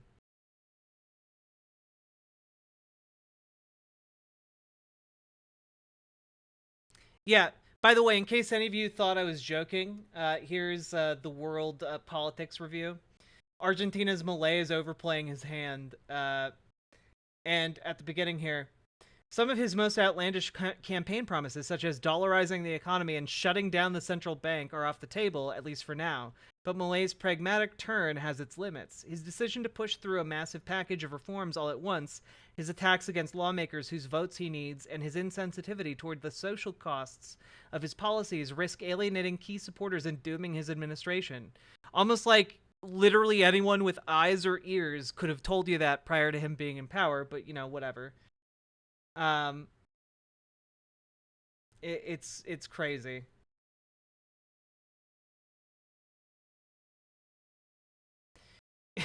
In the long term, Milei argues that cutting subsidies and removing price controls will eliminate distortions and normalize the economy, and allow him to stop printing money to finance the treasury. In the short run, however, his policies are accelerating already skyrocketing inflation and aggravating the country's recession. Wow, that's shocking. like it's shocking that the politician who campaigned on free market solutions literally cannot stop a recession, almost like a free market inevitably brings about recession, because that's what like capitalism does that. Oh my goodness. So an even less astute Trump, he's like if Trump was even less connected to reality and like dressed up as a superhero sometimes. Good Hunter. Yes, the segment is done. What's up? Also, folks, we've been going for about 2 hours now. How have we been going for 2 hours? How did that happen? How is it almost 11 o'clock? That's crazy. Anyway, we haven't done an ad break yet, so folks, if you've been enjoying the show, please hit the follow button on Twitch, hit the subscribe button on YouTube, hit the like button on the YouTube stream. Also, fun stuff. We just hit 3,500 subscribers over on the YouTube, though I have a feeling it's going to fluctuate a little bit as people watch my takes on the Houthi pirates, because apparently being against a violent fundamentalist religious movement that employs child slaves as soldiers is I guess that's controversial now on the left. Anyway, hit the subscribe button, hit the like button, and consider dropping some subs or donos, because I do need those in order to live and survive, and I would really like it to do both of those things, and maybe even, if I'm lucky, thrive. Is Real Radhum on holiday? No idea. Fun fact, recessions are called profit-taking by the ownership class because there's a period where they get to socialize any losses they've had. Well, yeah, I mean, economic downturns are like the time where it's like party time for capitalists, you know? When the economy like bottoms out, they buy all the shit at like rock bottom prices, and then when the economy recovers, they've suddenly made like 100 times their initial investment into buying like a cratered business or a, you know, property value that's been like disintegrated, you know? No thriving, there's no ethical consumption under capitalism. Damn it. Also, just as a heads up, I think I did some of my best streaming yesterday. I thought yesterday's stream was maybe one of the best streams I've ever done. And I'm really proud of it, and I don't know. I'm glad that you all were with me, you know? It was only a 9 out of 10. Damn it.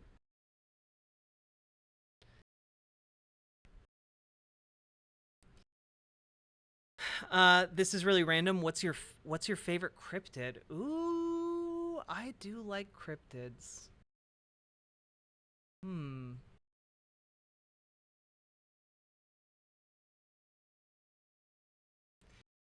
I feel like jackalopes are too on the nose, but I really do like them.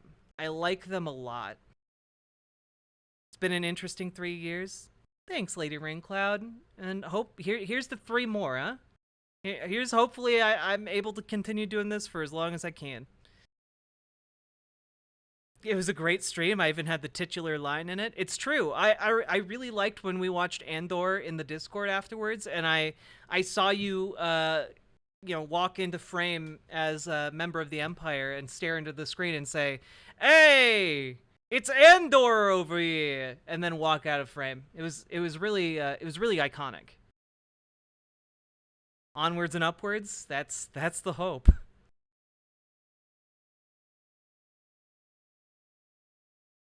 I'm Star Warsing over here. Did you ever hear the tragedy of Darth Pepe the Autistic? Oh, God.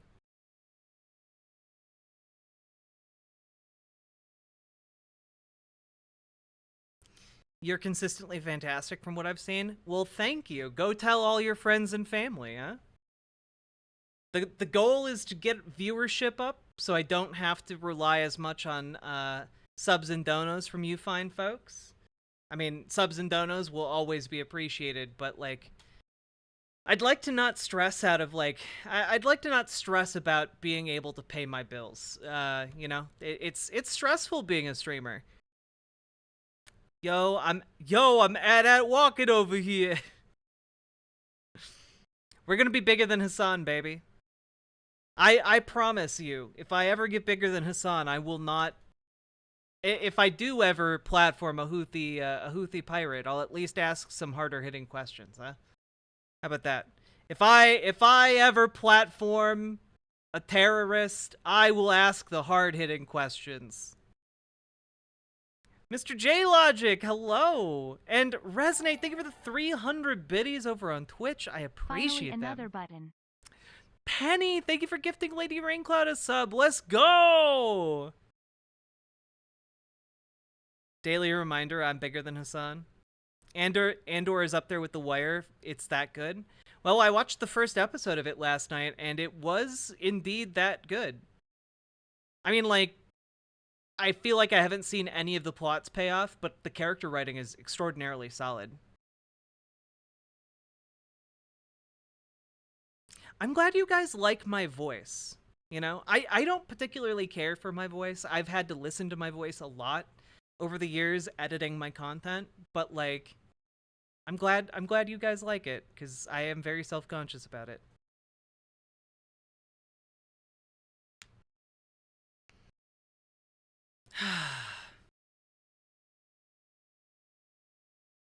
Also, shout out to Penny, Catalina Gearbox, and Resonate. Thank you all. And Charlie. Thank you all for supporting stream today. You guys are today's stream warriors. Your voice is really soothing? Hell yeah. Thanks, Trans Girl Jade. I feel like the voice thing is like how most people aren't sexually attracted to themselves. I mean, that it's partly that, but also like, you know, I'm a trans lady, so I'm self-conscious about my voice. Like trans guys, their voices drop.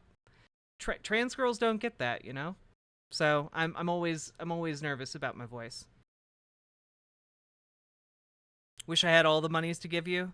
Maybe one day, Resonate. Maybe one day. If you meet someone that likes their own voice, you run. True. I hate my voice. I'm working on it. You'll get there. You'll get there, Gamer G. One of the best pieces of advice I ever got was sing Disney tunes that are outside of your range, in your desired range, and just keep at it. Even if you even if your voice breaks or like gets strained, you know, give yourself some time to rest and then give it another shot on a new day. You know, over time it really does add up. Trust me, it's not your voice that's the giveaway. Okay. Like, honestly, like, this is like when people come in and they're like, huh, I can tell you're trans because of your Adam's apple. And it's like, bitch, you can even see my Adam's apple? Because I can't. I've literally never seen it. I don't think about my Adam's apple. Like, that's not a point of vulnerability for me. I love when transphobes come in and they're just, like, pulling attacks on my appearance out of their ass, you know? Like, there are definitely aspects of my appearance that I am extraordinarily dysphoric and, like, uncomfortable about, but somehow transphobes, like, never attack me on those aspects. Which kind of tells me that, like, they're full of shit, and, like, I'm probably pretty hot. So.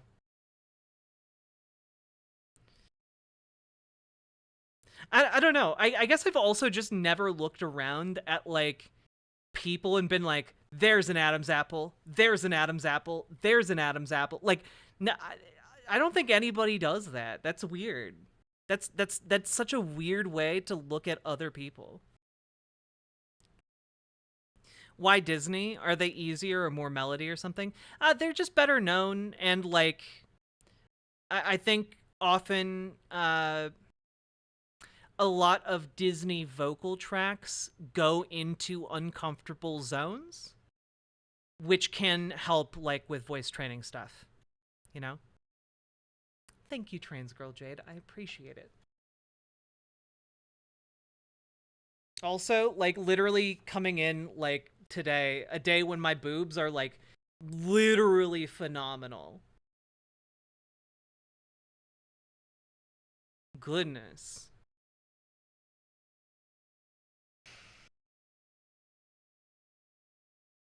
Fun fact, my mother used to enjoy watching Jack streams with me till Jack did one with her shirt open. Mom lost her What? Wait, what? What? My mother used to enjoy watching Jack streams with me till Jack did one with her shirt open. Mom lost her shit and became hella like, with my shirt, with like just with cleavage? Like, I've never like done a show like just with my boobs out on Twitch or YouTube anyway. That's wild. Another hot Disney tip, set your alarm to Circle of Life in the morning. What why is that one? You had your shirt open like you have now, but it was the checkered shirt? Yeah, she just got mad that I had cleavage? Huh. Weird.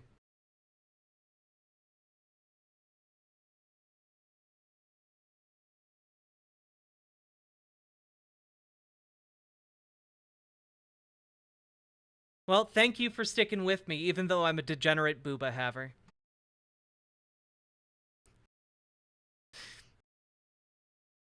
I'm so mad right now.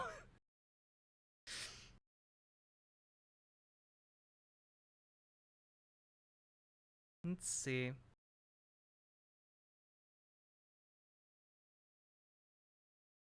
My alarm is set to a radio station I don't like. That way I always get out of bed to turn it off.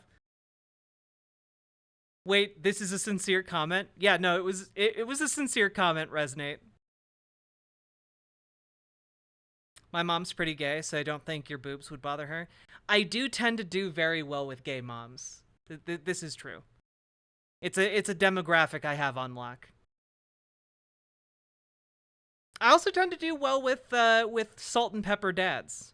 You know? The two demos that I really appeal to.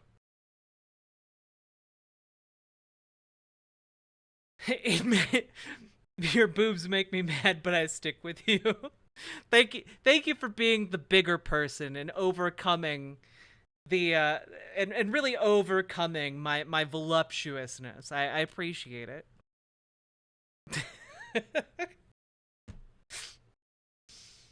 Oh my god. You guys.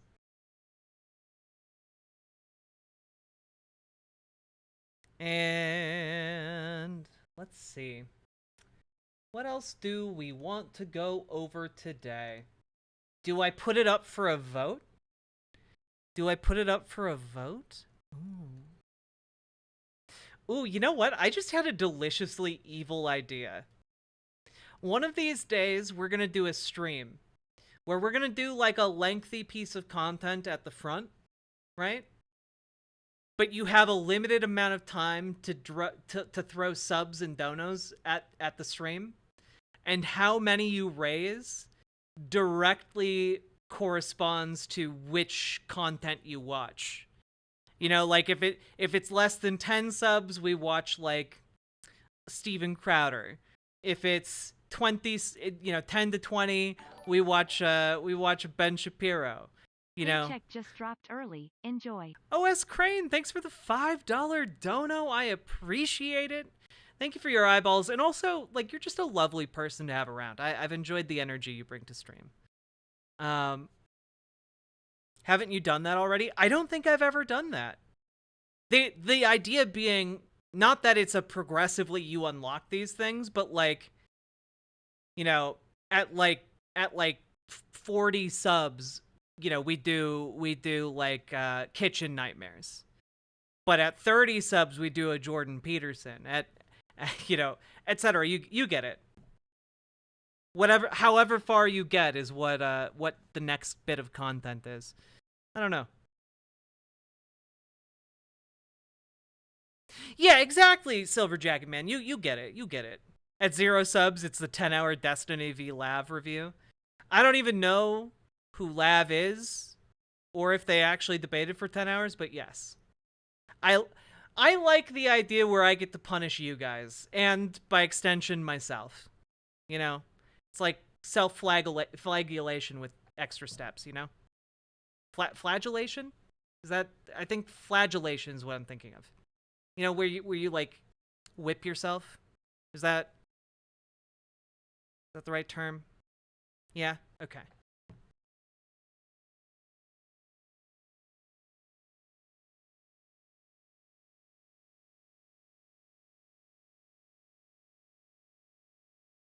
You might also get the weirdness of people not wanting the higher tiers. But I would be banking on people to like throw in chaos donos, okay? BDSM stream. You guys, like, I put a riding crop on my throne gift list. I don't know what you guys want from me.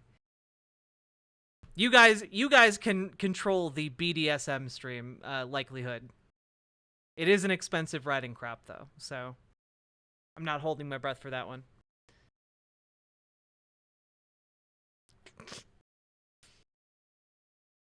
Okay, but we will do some democracy now. /vote if you want to participate in the democracy. Gotta be over on riverboat.gg. Just type it into your URL.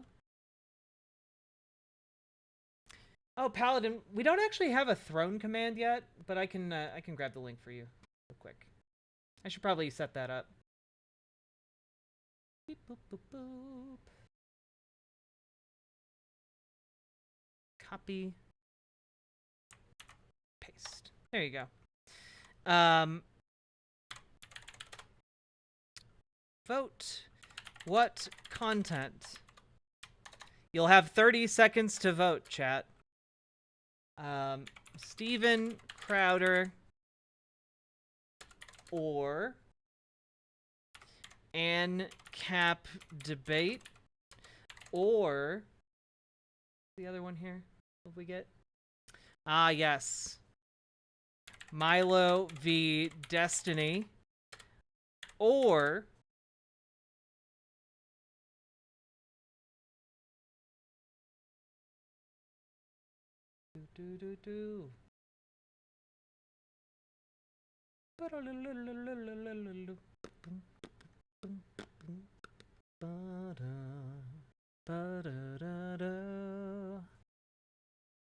or I think that will be our option. After we do this one, we'll cover the announcement about the findings of the Uvalde report, which will be heavy, but I don't want to do that right now.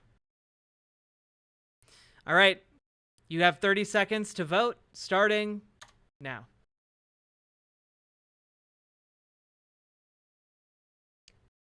Bum bum bum bum bum bum bum bum bum bum bum bum bum bum bum bum bum bum bum. Stop the count.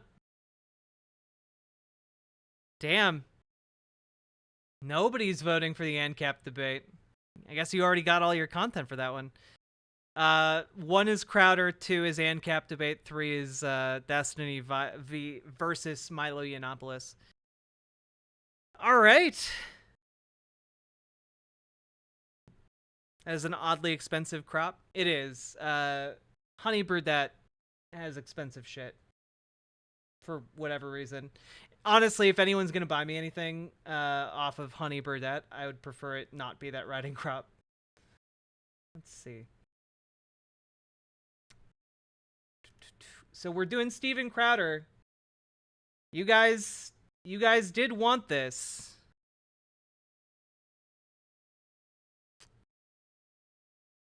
You guys did want this. But there's a second vote. there's a runoff election here, okay? You have to select the nature of your Steven Crowder destruction. That's right, there was a secret second vote. Bum bum bum. Okay? You either get man on the street Crowder, or... Okay? Man on the street Crowder, or... Alex Jones Apologetics. Okay? You either get Alex Jones defending Christianity on an intellectual basis, attempting to anyway, or you get Steven Crowder. Those are your two options. You have 30 seconds. Go.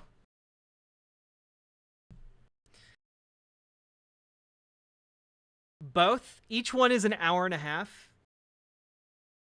And I need to make sure I'm able to eat.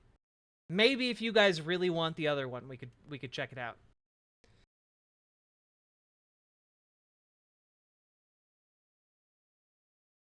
Ooh, you guys. Alex Jones Apologetics. My God. I can't believe... okay. So, all right. I'm actually blown away by it. Stop the steal. I'm actually blown away by this outcome. Okay. So, Steven Crowder, as some of you know, we've covered a couple of his things recently. He's starting to launch his kind of expanded universe of Steven Crowder content. And he kicked off the new year with like a really weird clean slate program where he deleted all of his social media and he put out like a really weird like half-hour long episode where he like looks visibly shaken and his voice is trembling. It was really, really weird vibes. But he's back, baby, and he did an episode in apparently looks like a black-owned hairstylist locale to talk about black and white on the gray issues. Get it? Because he's white and they're black. But you guys chose the new show that they are launching under like the Steven Crowder brand. Because for those of you who don't know his current plan, Steven Crowder has assembled basically a set of F-tier celebrities and former like comedians to like create content together under like one kind of network, I guess. And one of the new shows on that network is the CEO of Louder with Crowder, Gerald, has an apologetics show where he defends Christianity, and he had Alex Jones on, so we're going to watch that episode now, baby. This is real, and I'm sure this is going to be fine. Alex Jones has shocking revelation. Is the devil here? So... Clean Slate is an initiative that we're starting, and I ask that you consider joining us. If you go to my Instagram or my Twitter right now, everything is gone. There needs to be a change of course before we get to the point that there's no turning back. A lot of the things that we discuss, the artificial... on the intros for everybody else, but not for me. That's fine. That's fine. I'll get over it. It's literally like a Christian, like, fundamentalist show. I can't believe this is real. I'll be okay. Don't worry about me. I had an interesting conversation back in June with our... Oh, okay. They've also added the Jesus is risen, change my mind. I don't think I've seen that shirt before. Guest today, and it was very quick on the show, and we started talking about demons and the mark of the beast, and I was like, that's eschatology. I'm very interested in... You know, as you do, you just casually start talking about demons and the mark of the beast in the end times.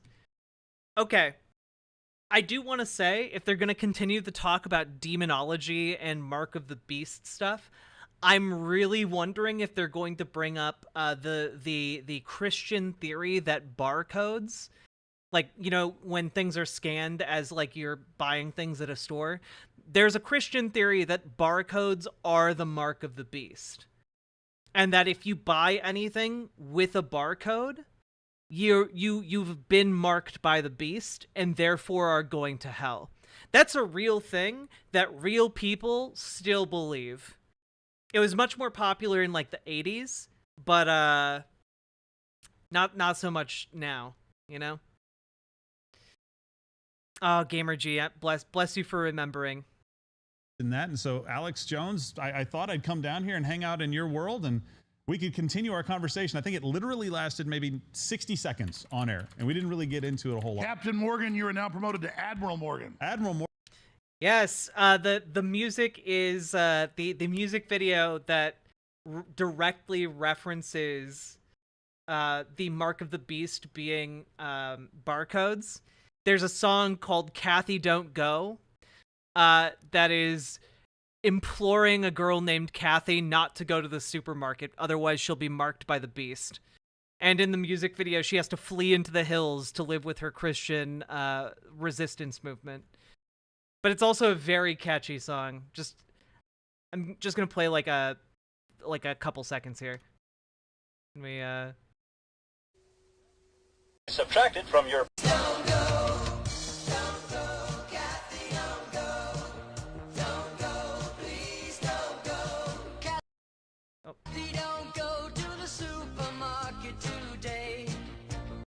Anyway, I encourage you all, if you want to see a like batshit Christian propaganda, look up "Kathy Don't Go" by Heaven's Magic, I think it's called. Yes. Morgan sitting in this chair is a little weird. I mean, it's like, this is kind of a nice place. I like it. No, I've seen this on the air. I love you in Steven's studio, and you got to get Steven back down there sometime. I know. One of these days we're gonna get him in the car, or maybe. Wait, Alex Jones has a new website? I'm sorry, I've never heard. Wait, MadMaxWorld.tv? Is that his new? No, okay. I know I've seen band.video before. This is just like a new URL that goes there. Weird. Maybe a little. Yeah, we've done shows out on the street together, but never in the studio. I remember that. You said something about bum piss, I believe, being. Yes. I actually did throw up. It was so gross. So is it just the smell of that? Yeah, just the smell of it. Or the thought? And I was extremely hungover. I think because InfoWars was held liable for like some of the money he owed, I think it had to get shuttered. For that day too, so let's not lie. No. I mean, I'm a lay person when it comes to end of the world type stuff, but I did go to a lot of church, a lot of Sunday school. I have read the Bible quite a bit. I know there's massive amounts of study. I mean, you could have 5 degrees in it and never know half of it. But my grandfather, my mother's father, was really heavily into it. Studied the Bible, Daniel and Ezekiel and Revelation, pretty much. Sorry, I was just as he was talking, I was scrolling through their shows, and I saw that Paul Joseph Watson does a show on this band.video site, and like, yo, of all the pictures you could choose of yourself, why use this one for your banner, dog? Why use this one? Like, okay. If I was going to use, like, image for a banner on this show, right? Like, I would want to make sure sitting up straight, having good posture, you know, do my hair a little bit, like, you know, not look like quite such a schmuck like I look like right now, right? But Paul Joseph Watson is literally just like, ugh, ugh. He looks like an angry gnome, you know, like he looks like a disgruntled garden gnome who's a little upset that you were late watering the hydrangea bushes, you know? Oh, maybe he's doing a Donald Trump impersonation? That could be. I was just kind of curious about like what he's up to, but I guess he hasn't uploaded anything in 8 months. Is Paul Joseph Watson okay? Did he die? I wouldn't be too broken up about it if he had, but like an almost year-long hiatus is odd. Like 5 hours a day. He was really smart and quite the historian. He'd been a successful inventor. Right.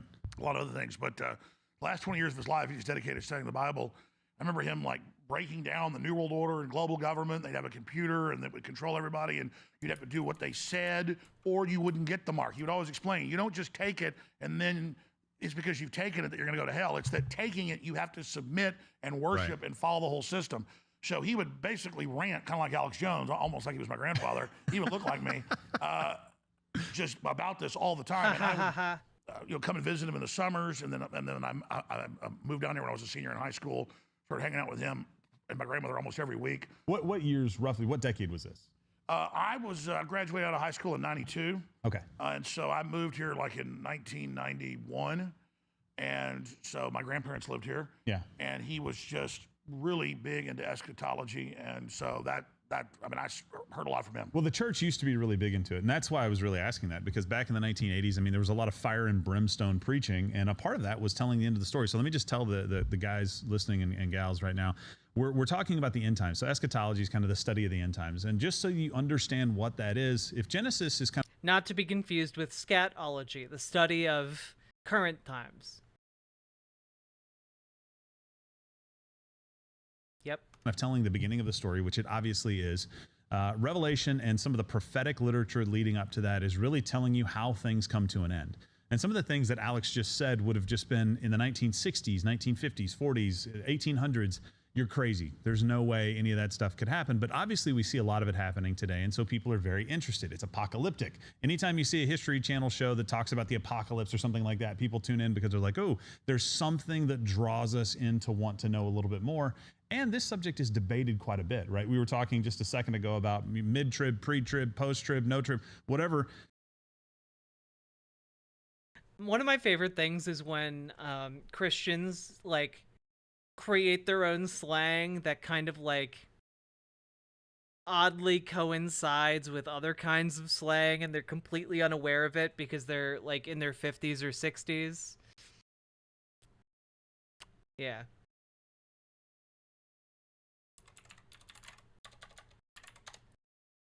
Anyway,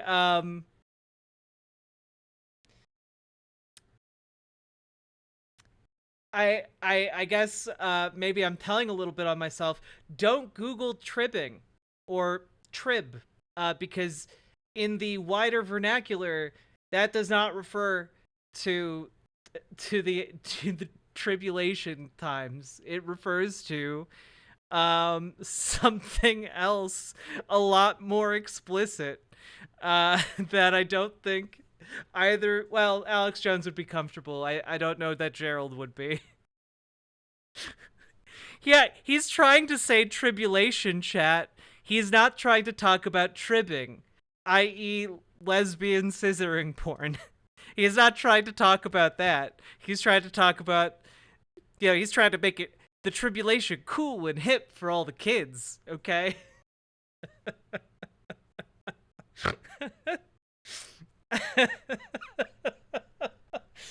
Oh no. Okay, we're 4 minutes in. This has already been a good choice, chat. Good job. Democracy has not led us astray this day. There are a lot of different reasons for you to care about this, right? We'll dive into just a very basic framework of what we're talking about, and then we're going to talk about specific segments, specifically 666, the mark of the beast, how that's being potentially implemented today, and how... Oh my god! Oh my god! Is he actually going to do it? Are they going to do barcode theology? Please. Please. Oh, I want nothing more than for them to talk about, like, well, buying things from the grocery store is actually playing into Satan's hands. Oh, please. Please, please, please, please, please.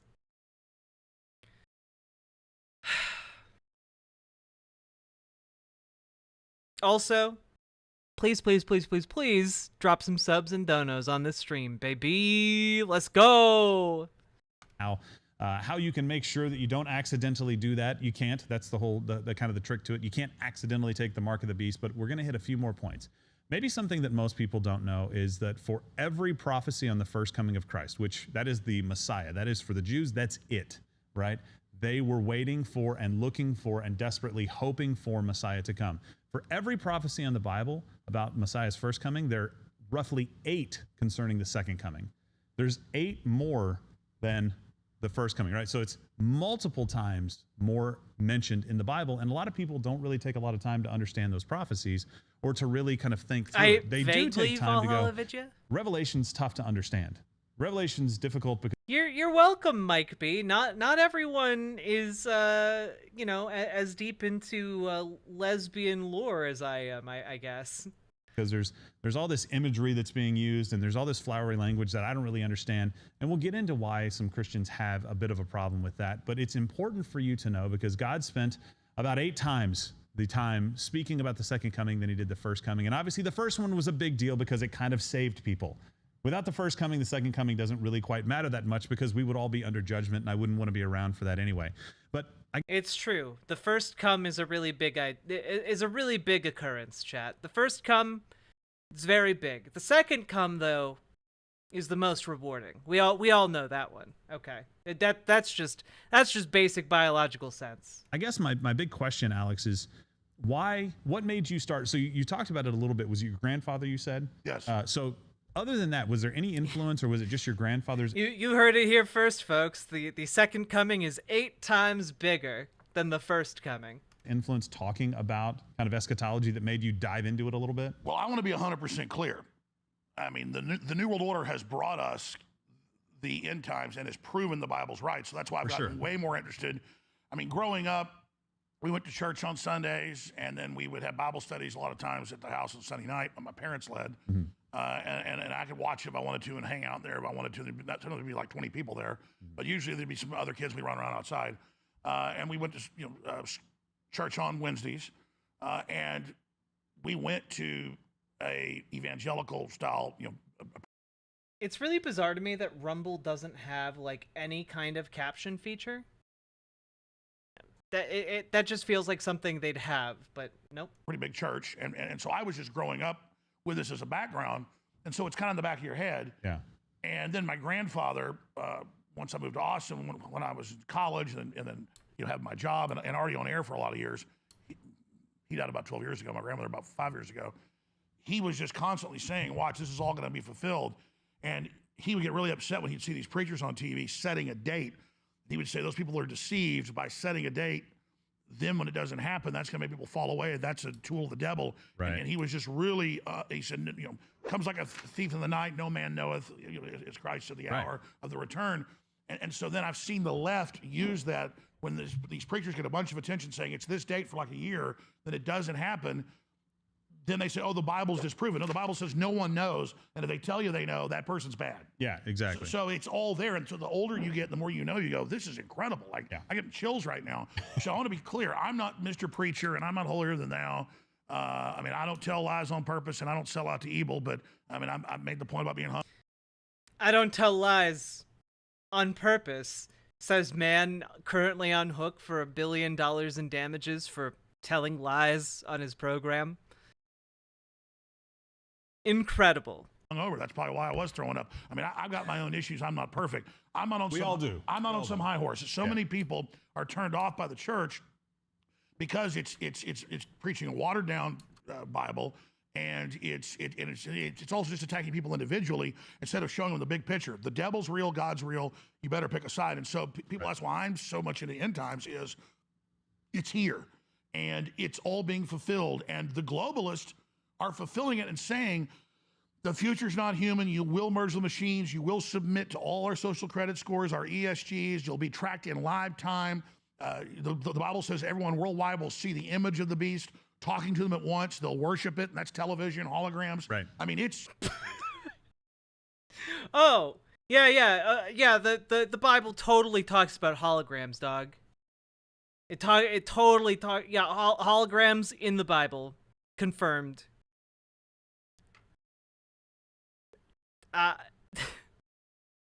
Dog, like, I'm sorry if you're into this, like, and you're a Christian, like, no offense to you and your belief in God or Christianity, but like, you guys, you know this guy's being cuckoo for Cocoa Puffs right now, right?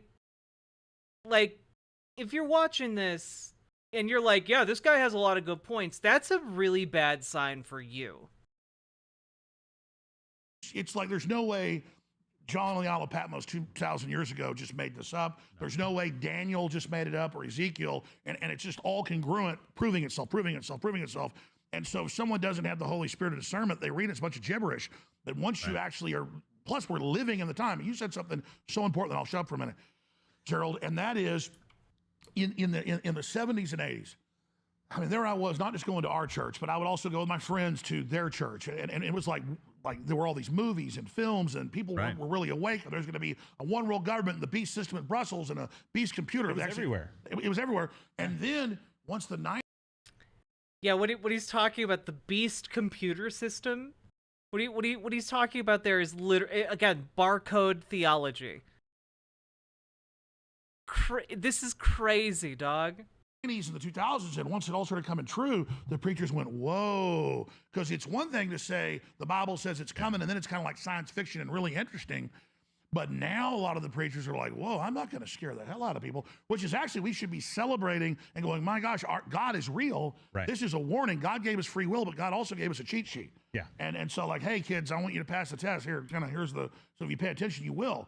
And so this is a big deal, and this is 100% real. And then I think about the experiences I had in Dallas particularly, and then coming to Austin, and then being around Hollywood, which I never tried to be in, but it wanted me to be in it. Yeah. And it was Satanism, Luciferianism, sex parties, the whole 9 yards. I never got into rituals, but I was picked up by chicks repeatedly trying to recruit me into things.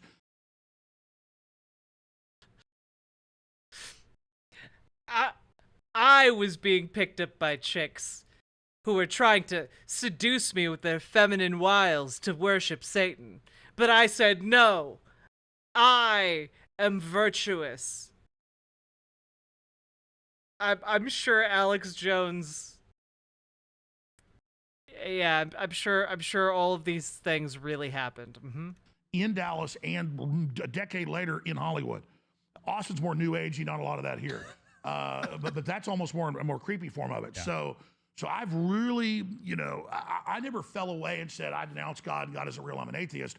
But I mean, I was in points in my life where I wasn't taking drugs really, but I was drinking and a lot of women and and on a power trip and really prideful about how I was. And I'd say I was kind of corrupt. Let's say maybe 14 to about 20, and then I kind of rediscovered God and then the Holy Spirit. I was corrupted from age 14 to 20. What? No. My soul was stained in the blood of my orgy. Like, what? What are you talking about? Much more stronger than when I was saved when I was about 10. And then literally God started talking to me and showing me things. And I would have dreams that came true and all these things. And now I get stronger and stronger and stronger to where, and you talk about spiritual warfare, we'll get into it. At this point, that's all that is, you have Christ, you have Jesus, you have a faith in that. Yeah. You are protected. But then the devil comes after people that you love who aren't in. Again, I know we've talked about this at length, but like, one of the weird parts about all of this for me is just that in Christianity, right? It's pretty widely accepted that the devil is part of Christianity, except that we know that the devil's added hundreds of years after the fact to Christianity. The devil is not inherently a part of Christian theology. He's a later invention. And in fact, the product of mistranslation. We've gone over this a number of times.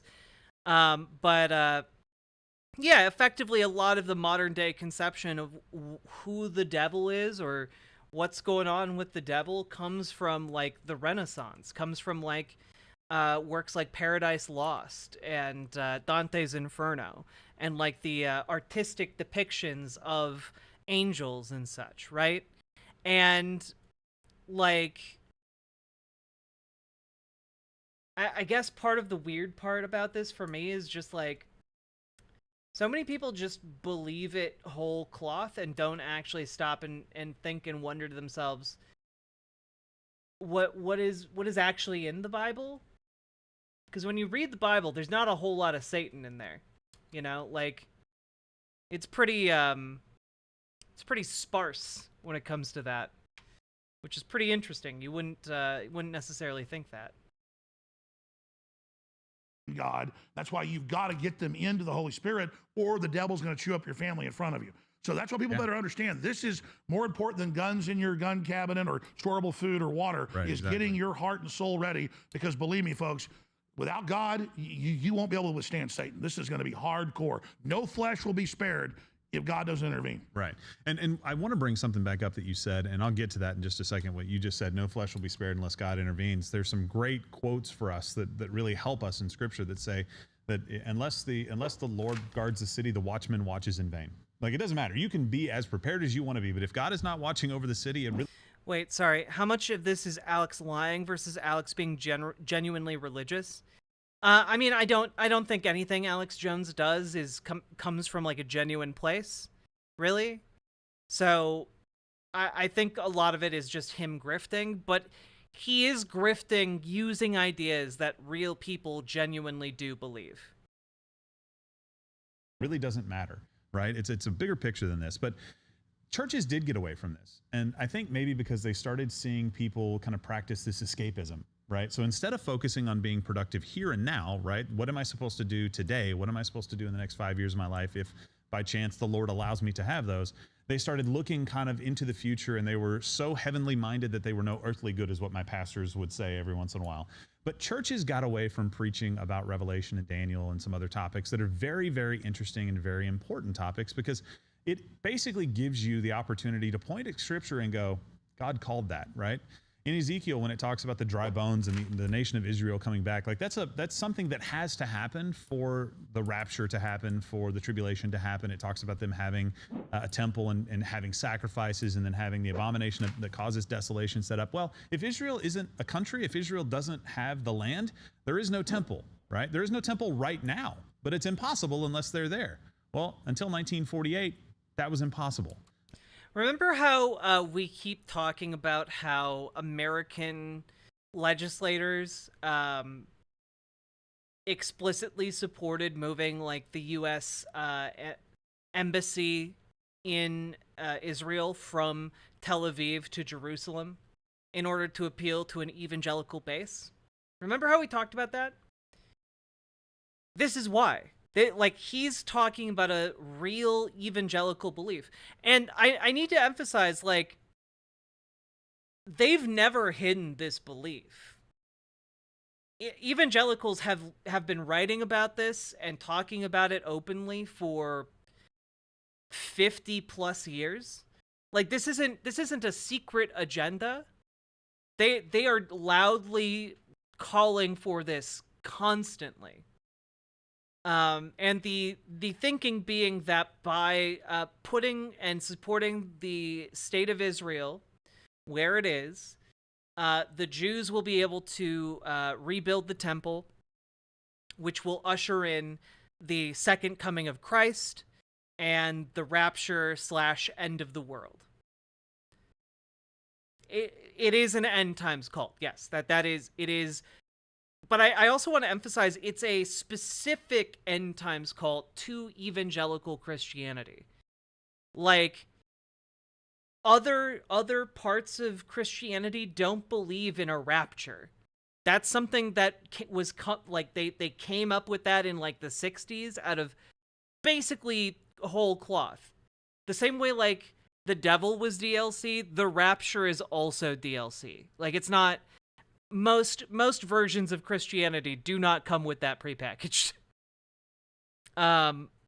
So, like, yeah. I guess Gerald is one of those evangelicals who's super all about the idea of Israel, specifically so that, like, you know, it can be destroyed by God in hellfire. Until modern television was invented. it was impossible for us to all watch the two witnesses at the Wailing Wall. And it says that when those guys are killed because they've tormented people for this period of... Well, also, I have to wonder how they would react if Jesus didn't come back and was like, and like they want, if Israel gets all the land. I mean, I don't think they necessarily care because it's way over there, you know? Like, to them, it's an abstract idea, not an actual place with living, breathing people. Time, just by speaking the truth and withholding rain to basically say, guys, you have to listen. Let me get your attention. No rain. Let me get your attention. Listen to God loves you. He wants to save you. They rejoice, and the entire world watches them die, and then they exchange gifts like it's Christmas, and then they're brought back to life, and it freaks everybody out, obviously. If somebody was brought back to life after 3 days laying on the ground and we've been celebrating their death, it'd be a little weird. I'd kind of get freaked out too. I get it. I understand. But none of that technologically was even possible. And so when churches don't get into this, I think they're doing a bit of a disservice to their congregations, because it's almost, think about what we have now with kind of the cancel culture, right? We're obviously both very familiar with how that works in our society. You create a vacuum. You start to create a vacuum where people go, okay, well, you're not talking about this, so I'm going to go listen to 15 or 16 or 20 other people over here talking about it, and I may not be grabbing good information, right? So when you start canceling people in our industry, you start pushing them off into the fringes. Ah, yes, cancel. We've gone full circle from, the end of the world, the ultimate cancel culture, to the small time cancel culture. These are the things that connect us all. Okay. Excellent point, Gerald. You can't easily point out the people who are absolutely out of their minds and go, you know what, don't listen to that guy. He's never been right before. The end of the world has never come. He's predicted it 17 times. And people go, yeah, you're right. I can see that. I can see that this person's not correct and not a reliable person to judge or to listen to kind of judge whether the world is actually coming to an end or not. And it actually does a disservice to people. So I think the church has done a bad job with that. Let me just lay a little bit of groundwork here. It's important that you understand this. It is not important that you debate this to the death with other believers. People tend to get into these things and go, you know what, I am a New King James Bible person or a King James Bible person, and there are no other translations that absolutely are the Word of God, and you're a heretic and you're going to hell if you read the NIV, right? They tend to kind of draw these lines where we shouldn't. God judges the heart.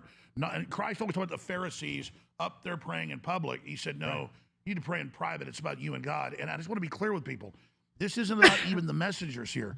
The devil is 100% real. The operating system of the New World Order, the UN, is Luciferianism. They've got a Lucifer Trust that runs the prayer chapel in New York. At the UN, I've had these people try to recruit me. And some of it wasn't just in high school or then later when I was in Hollywood some. It's happened since then where very well-known household names said, hey, we want you to go to this event in Reykjavik or this event in Switzerland, and it's new agey, but Lucifer's not really bad. We're going to call in Lucifer to fix the problems. So, I mean, I start thinking about... I'm sure. Totally legit story. Mm-hmm. How much of this Bohemian Grove. I sneak in there, I hear there's this ritual. They're doing a ritual to the devil under all these Canaanite names. It's like Ghostbusters or something, but for real. And I look over, and the old men are more intense than when I was in Holy Roller churches. Yeah. Because Holy Roller churches, great people are like, oh, we love you, Lord. These people are like, ah. I mean, this is real. All I'm telling people is, I don't know if you've experienced stuff like this. I don't believe that Alex Jones snuck in to the Bohemian Grove. I don't believe that, actually. But I'm telling you, if you've seen the stuff I've seen, and I know God put me in those places to see that, so I can now witness this to people, you would know that God is real. And I just keep hammering that. But what you said is critical. There's a mix. The whole rapture thing, okay, there's all this scary stuff coming, and the Bible's being fulfilled so far, because people could see it starting to be fulfilled in the 70s and 80s, technology. So people go, oh my gosh, this really is happening. And then people go, oh, but we're going to be raptured, so let's just go to sleep and stop looking at it. And so it's a mix. Half the folks, or whatever percentage it is, a certain percentage are scared and don't really want to be bothered with it because it is awesome. It is scary. It is huge. It's eternal. It's the big decision forever. And the other ones are just like, hey, we're going to get raptured. It's going to be fine. But if you really look at the Bible, I'm not going to debate post, mid, or pre. The issue is right there. We know there's a big awakening of Christians later that turn against the Antichrist, and then he starts killing everybody. So we know there's going to be a group that's awake before, a group that doesn't, a huge awakening during it. And you correct me if I'm wrong, you say it more than I do. No, you're fine. And then the Antichrist is just slaughtering people. And once he goes from nice guy to mean guy, and we're going to have the biggest revival ever seen in the middle of this. It's just, so any way you slice it, folks, it's real, it's happening, and people better get serious. Yeah, absolutely. So let me just lay this out for you, and we're not going to debate it. I may ask Alex kind of where he falls down on this stuff. I really don't know. It's very complex. I just know that God's real and the devil's real. It's about to get real messy, one way or the other, right? So I guess we're still pre-trib, huh? Hey, Depor, how you doing? I have to be honest, chat. I don't know if I have like another hour of this in me. Like I don't know if we can make it. I don't think Alex Jones actually snuck into the Bohemian Grove.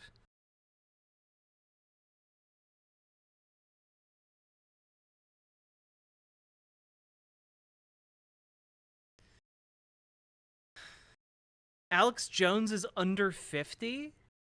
That can't be true. Oh my god, he's only 49 years old? This guy is 49? Oh my god, dude.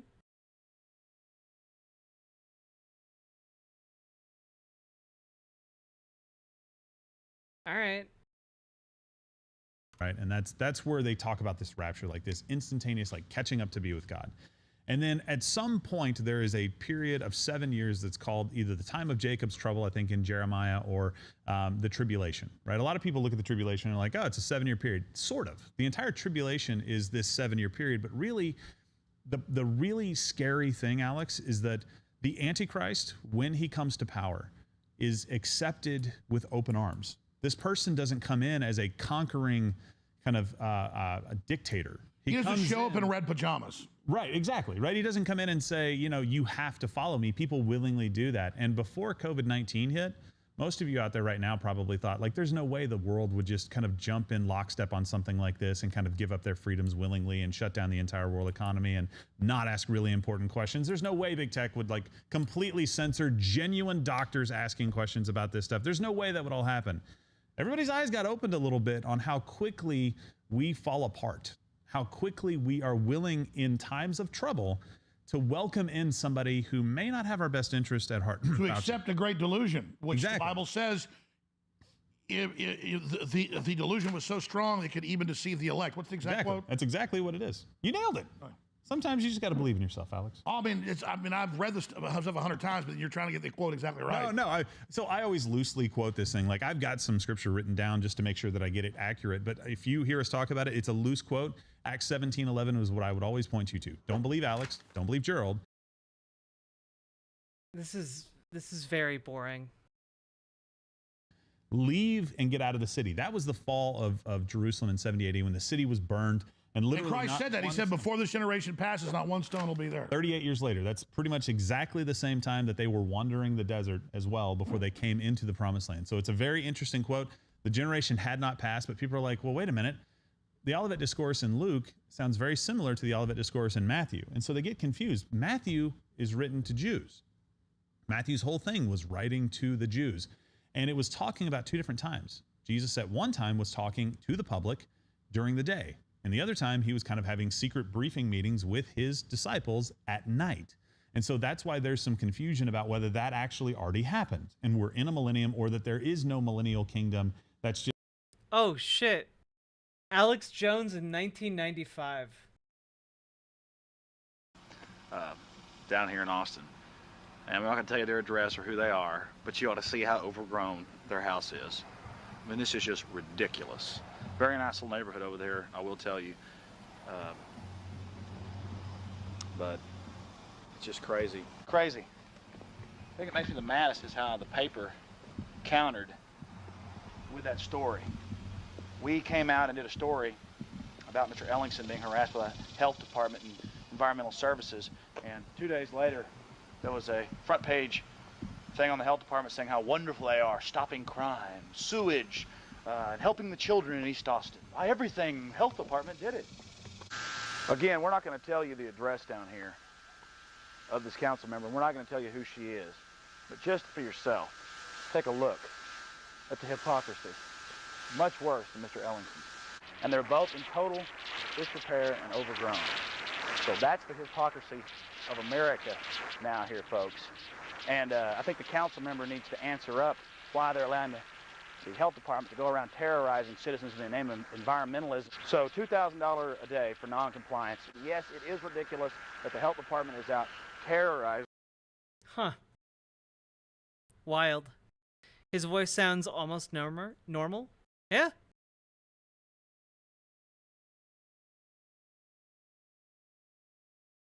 And now he's not doing too good. What's he talking about? No idea.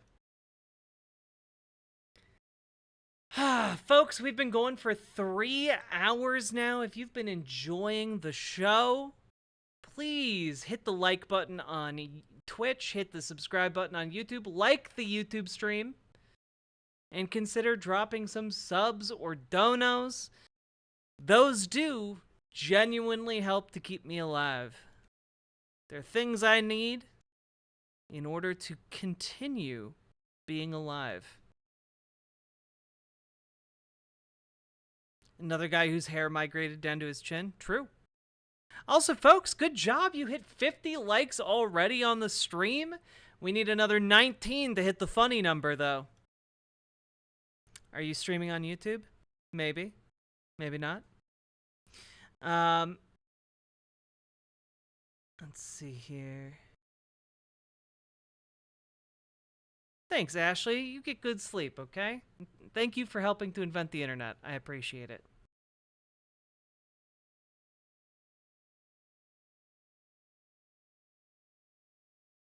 Let's see. House, home. Well, also, Alex Jones probably did a lot of steroids. You know, I know he was pretty involved in, like, the lifting community. Did Destiny have a new debate with Milo? Like, I don't know, a few months ago.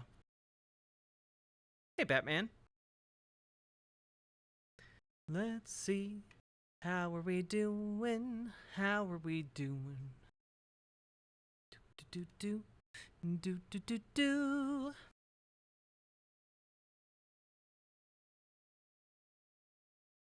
Let's see here.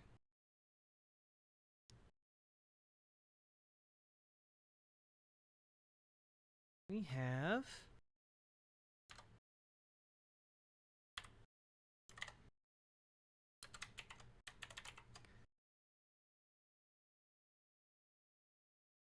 boop. Burp, burp, burp, beep.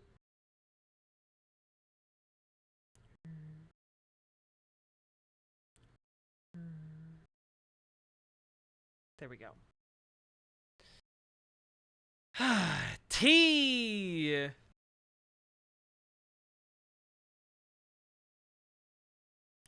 Destiny versus Alex Jones was interesting. I mean, it was okay. It was, I don't know. It was exactly what I'd expect from Alex Jones being confronted by, like, everyone else. You know, like, Alex Jones is not interesting to see in a debate, you know? He's not an interesting debater. He just throws out random bullshit.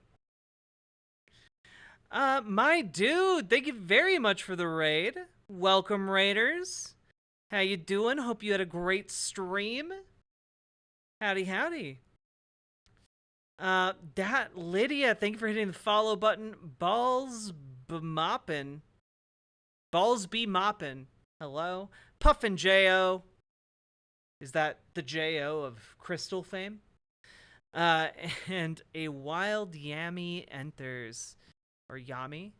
Hello. Howdy, folks. I did TV with Alex back when he was on Austin Access. Wait. Were you, did you film, did you help film this? Real quick, we just watched this. Were you filming this?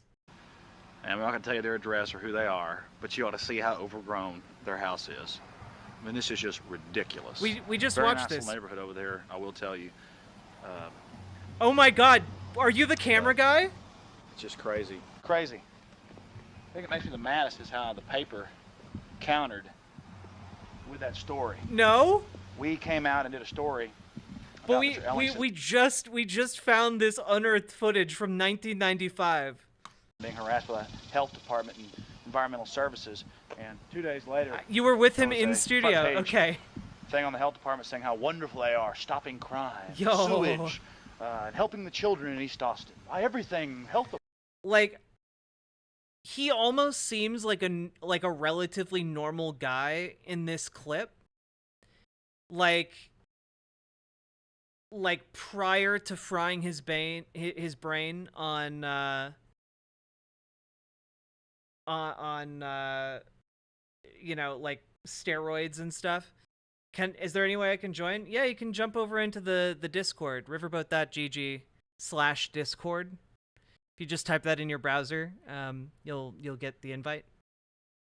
Hop into the Discord and get into one of the let's see, which room here? We'll do the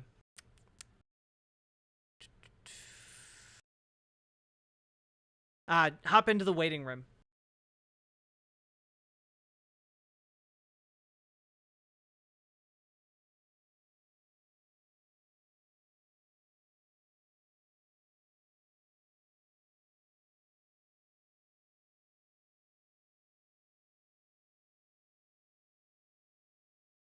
Beep boop.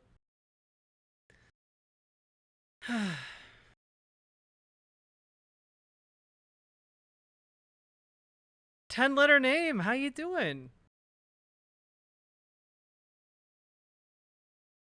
Is there something that makes a truly evil person age badly and turn ugly? I don't know. I think hatred just wears hard on the heart and soul, you know?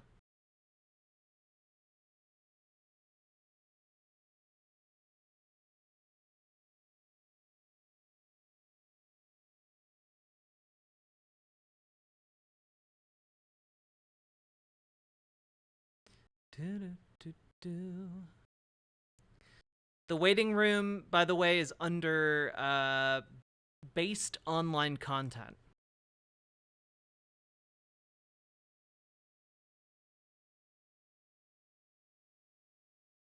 Did you see the video of Alex infiltrating the Bohemian Grove? I've never seen that video, no.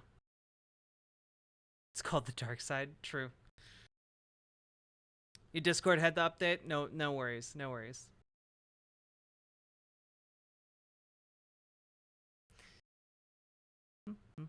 My white name, shame. White name, more like white shame. Boom, nailed it.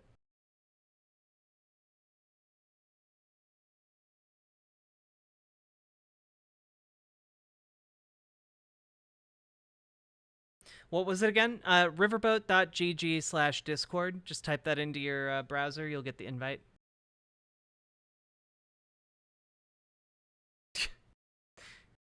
Alt facts. Oh, the irony.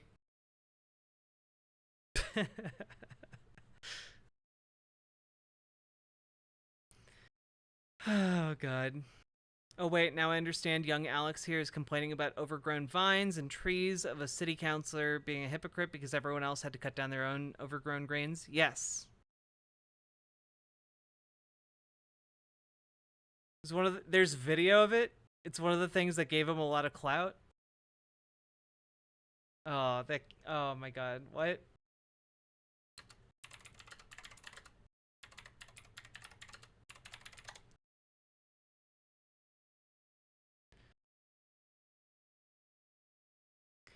Yo, we got Puffin. I'm pulling him in, folks. Howdy. Hello. How are you doing? I am well. Thank you for having me on. No problem. Do you have a name you prefer to go by? Pronouns? Just to start things off. He, him, I rid you of your white shame. and Rise and be a based I'm orange name. I go by a lot of different monikers. My name is Jason. I'm Puffin Joe on here, and Crazy Batman fan everywhere else. Sounds good. I'm sorry, the text to speech just went off. That great, but you worked with Alex Jones? So, I was a producer down at Austin Access throughout the 90s and into the early 2000s before I moved up to Oregon. Yeah. And so I had the good fortune of knowing a lot of people. I was around there when Robert Rodriguez edited El Mariachi Oh, cool. before he, of course, sold that and then remade it as the Antonio Banderas remake. Um, yeah, and we had a lot of fun. I actually started going down to this studio because I had moved to Austin, didn't know anybody, and I saw a lot of people doing late night live call-in shows, and I wanted to be a part of that. It looked like a lot of fun.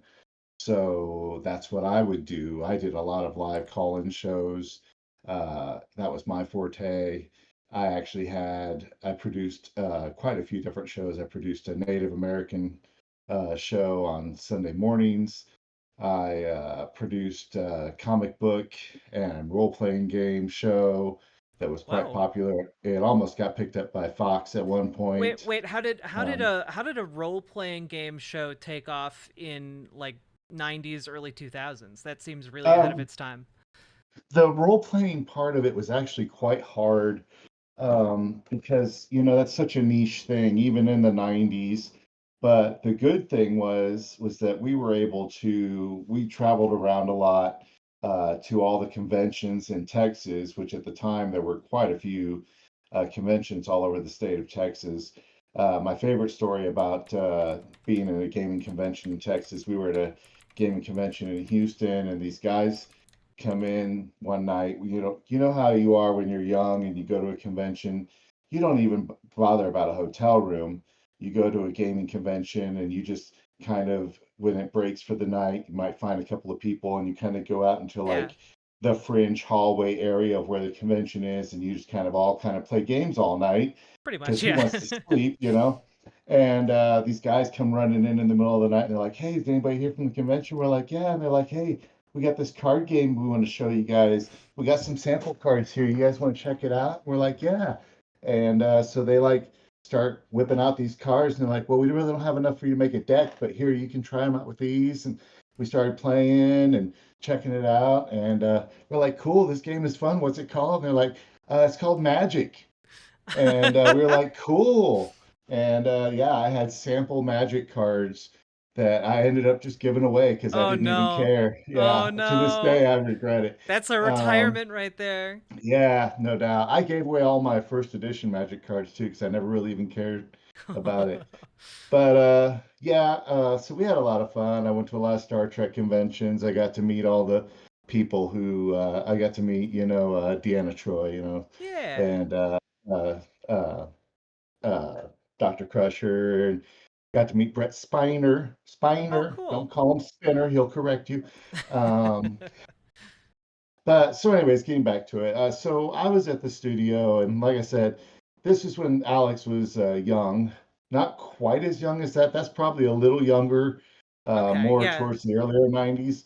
But this is when he had the earlier InfoWars set, and he would, yeah, that's some baby face there. Yeah. I'd be willing to bet that's before the divorce, because when I would be around Alex, he talked a lot about the divorce. Let me tell you, this woman here, all she cares about is money. I do a pretty good Alex Jones because I did spend a little bit of time around him. And so the scariest thing that I remember about Alex, there's two incidences that I remember with Alex specifically that I I always talk about. wait, so like I haven't even like there were scary incidents. Oh yeah, Okay. yeah. All right. Well, because all right, so I'll say it like this. Um, 99.9% of anything that comes out of Alex Jones's mouth is bullshit. Let's just Yeah. get right off the bat there, because it's all jaded by the man has serious issues in a lot of different things, like mentally, emotionally. You know, he doesn't deal with them, of course. He's that man. He pushes it all down, you know, and so forth. And that's just the way he's lived his life. Yeah. I remember one rant he went on one time when we were there. We were there one day, and he was like going off about credit ratings. And this is in the 90s. You got to think credit ratings are new. Credit ratings only started, what, in the late 80s, early 90s, right? Yeah, They were yeah. invented. And he's all, you can go down to the bank and you can go in there and you give them so much money and they'll just type it up on the computer and there's your credit rating. You got a brand new credit rating, you know. Oh. And he just went off on this huge rant about it. And it was just amazing to hear him rant about things sometimes. Yeah. And when, you know, I was in my 20s at the time, so to me, some of it actually kind of made sense. I'm real lucky that I didn't get pulled in. He would always be asking me to go out and help him with things. He actually wanted me to help him with camera work and stuff like Yeah. that. But I was doing my own thing because I had my own shows, I had my own things that I was involved in and so forth. Did you ever actually But wind up working on any part of his show?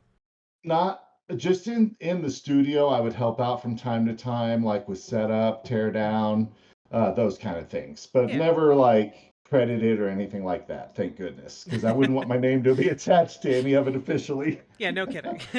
But so I remember after the Waco incident, Oh. this is Okay. the scary stuff, okay? Yeah. He was the one who had the footage after the Waco incident of the flames shooting out of the front of the thing, the gun or whatever that they rammed. You know, they were ramming the building, So and when they would, that would have been a when, couple years before this? Cuz that Waco's 93, right? uh, Is that whatever your Waco was, it was when he had the videotape from Waco. I remember sitting in the booth with him and him showing the video and him pointing at it and saying, "Look here, you can see the flames shooting out of the front of this." And he was showing us the flames, and I remember getting very scared sitting there in the booth with him because I was like, "You shouldn't have this. Why do you have this?" Right? Yeah, cuz that would have been like a while afterwards. How did he get his hand on this? Did you ever find Yeah. out? No, I didn't ask many questions because I didn't want to know, Yeah. because I didn't want to be involved, because I was scared, because he's the one who broke that, at least in our area, you know. He's the guy who knew what was going on, and he talked about it. He was, it was just, I'm like, my palms are sweaty just talking about it. The way the fear was palpable that he had this. But then you skip forward to the next incident that I have with Alex, was the thing you were talking about when he had the footage of Bush at the retreat thing. Bohemian Grove? Right. So he had the Bohemian Grove stuff, right? So he's like, check this out. Here we go. This is the footage. And you see they're doing this ritual over here, and then they're going this way. And then he says it's just dead as you can, like this. He goes, all right. And then right here, we cut, and this here is some stuff we filmed on my property, and we kind of put it in there. And I'm like, what are you talking about, Alex? I'm like, you're telling me this stuff's fake? And he's like, well, yeah, you know, they go around behind this building here, and we can't really get a camera over in that area, so we have to kind of, you know, we had to kind of surmise what they're doing over there. And I'm like, Alex, you can't purport that as the news, you know, you can't do that. And he's like, well, it's okay because we know what they're doing. So we got to kind of, you know, we got to put it out there. We got to make the people think what's going there, you know. That's just Alex, you know, and that was. So his reasoning was effectively like, oh, well, you know, everyone says they're doing like blood rituals, over there. So we just filmed fake ones. Exactly. Amazing. He just had to be like, yeah, that's what everybody knows is that they're doing. And so, yeah, we just filmed this out on my property and we put it in there. And then here we cut back to when they come out from behind that, and it's What all good. Yeah. was he ever worried about showing this stuff to you guys, that you would like tell other people that he had been faking it, or was he just like already beyond kind of caring about anyone like finding out that he was just kind Oh of no, because fabricating this? if anybody ever said anything, he'd just call us liars, I mean, he's the early perfecter of that, Yeah. I mean, Alex has been doing this long before, the Trump clan and all their he's the early prototype of what they're doing. Oh yeah. He laid the tracks for this. Him, and I think back to like the days of like Rush Limbaugh and him and all the other like early radio guys for the conservative movement, right? Those are the guys who laid the groundwork for you can just say whatever you want, and if you say it enough times, people are gonna eventually believe you, and then they'll start regurgitating, and then the masses will believe it. Yeah. The whole I make the lie big enough, and the people will believe it. Yeah. I did have a question. Like, did you get the impression, like, when he was showing you footage of like the Waco siege stuff, that like, because that seems to be like, from my understanding, kind of a turning point for him, like where he really got into like started talking more about like the supernatural and stuff. Did he have like a connection with like the Branch Davidians? Do you know like how he viewed them? Were No. they like the malevolent forces, or was like the government the malevolent force for No, him? he had the most severe hatred of Janet Reno and of course Clinton and all those anybody in that whole administration. Hmm. And I don't think it was 93. I think it was later than that, wasn't it? Because yeah, I think 93 was early on. I thought it was later than that, but still, yeah, he really had a deep hatred. Of course, women in power, that's going to be something he's going to rail against hard. Yeah. So, yeah, Huh. but yeah, that's Alex. Did he ever try to talk to you about the Oklahoma City bombing? No, he never No. really, no. No, anytime outside of like his rants were a lot of back those days, his rants were a lot of financial stuff.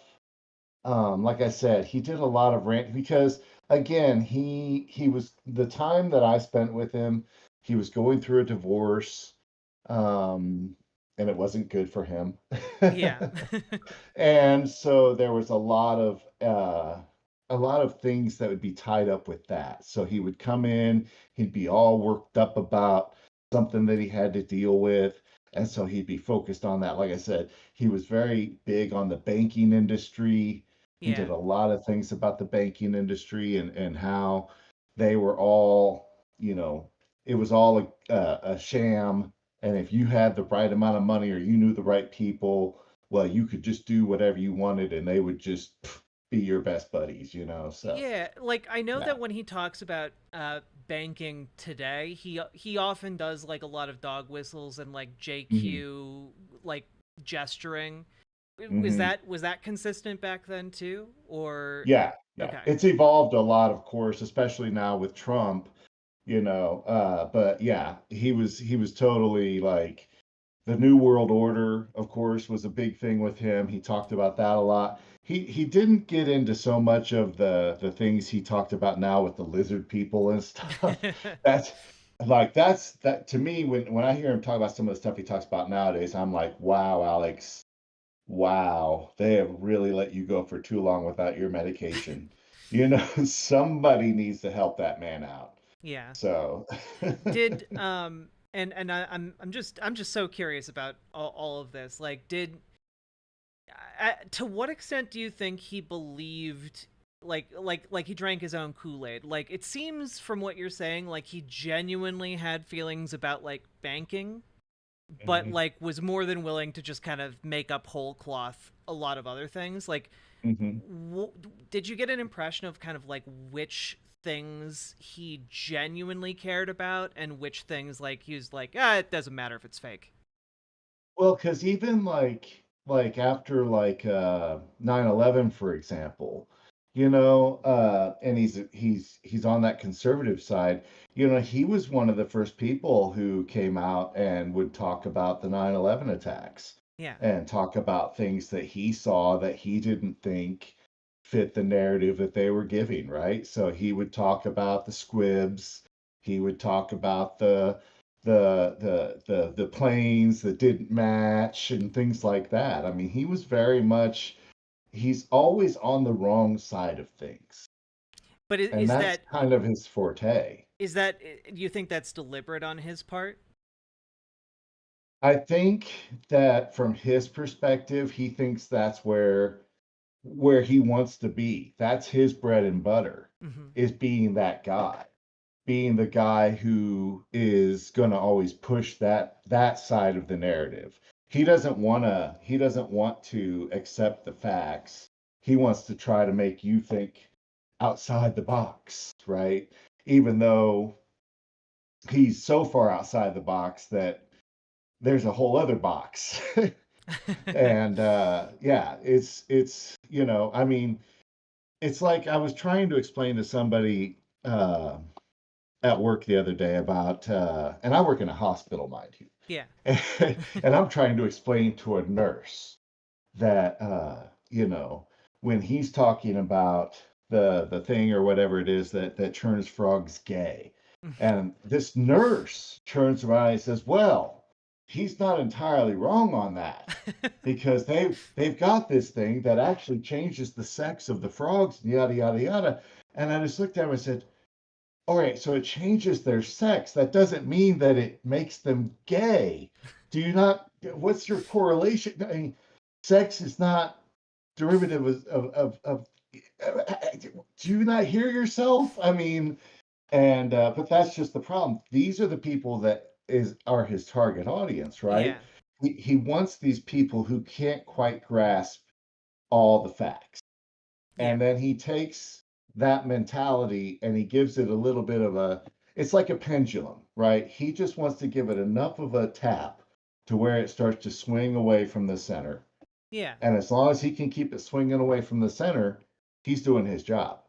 For sure. We all want to be centered, and he wants to keep those people swinging so they never get centered.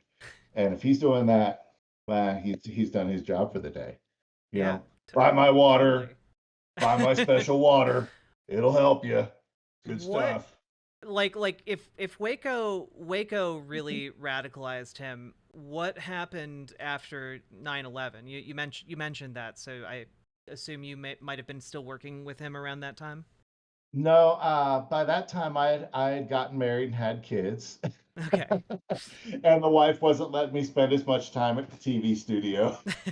I also at that point had derived a bit of fame because the last big shebang that I had down at the studio was I had a couple of live on the air wet t-shirt contests on my late night show. So it had been a dream of mine. I had this really killer late night show that ran from midnight to 6 a.m. from Sunday night to Monday morning. It was called What Are You Thinking? It was a really big deal. I had to get multiple producers together because you only get a 2-hour block at a time, or an hour and a half, excuse me. So it took 4 of us to get the 6-hour block, and we did it every week. And I was something of a little bit of a local celebrity for it. And so for months, I talked about that I was going to do this live wet t-shirt contest on the air. And the way I pulled it off was my best friend's sister was a door girl at a strip club. Okay. And of course, when you have a connection to a strip club, you talk to the strippers, and they were all more than willing to come down and be the girls. So I had Fair. these girls come down, and so yeah, we had a wet t-shirt contest live on the air, and then the next morning I wake up and lo and behold, there was ABC and CBS showing clips of me hosing girls down with a big soaker squirter gun. And it was like the People versus Larry Flint, you know, that scene where he's Yeah. waiting. And I was like, come on, NBC, come on, NBC. And sure enough, there was a clip of me on NBC. It was the best time of my life, I'm telling you. Uh, And but this and it was called What Were You Thinking? what are you thinking? Yeah. Okay. Yeah. So it was pretty cool. I had more than a few people from the University of Texas come up to me and tell me that they failed their Monday morning class because they would sit up and watch the show and miss their Monday morning class. But so the deal was it was called ACTV then. It's called ACAC now.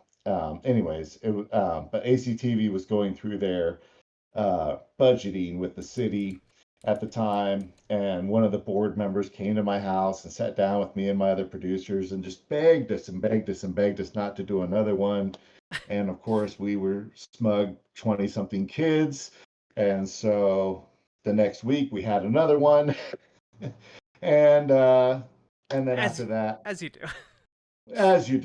as you do, just to to drive the point home that we were going to do what we want to do. And then after that, she wasn't my wife yet, but my girlfriend, fiance, whatever you want to call her at that time, she was like, "You're done.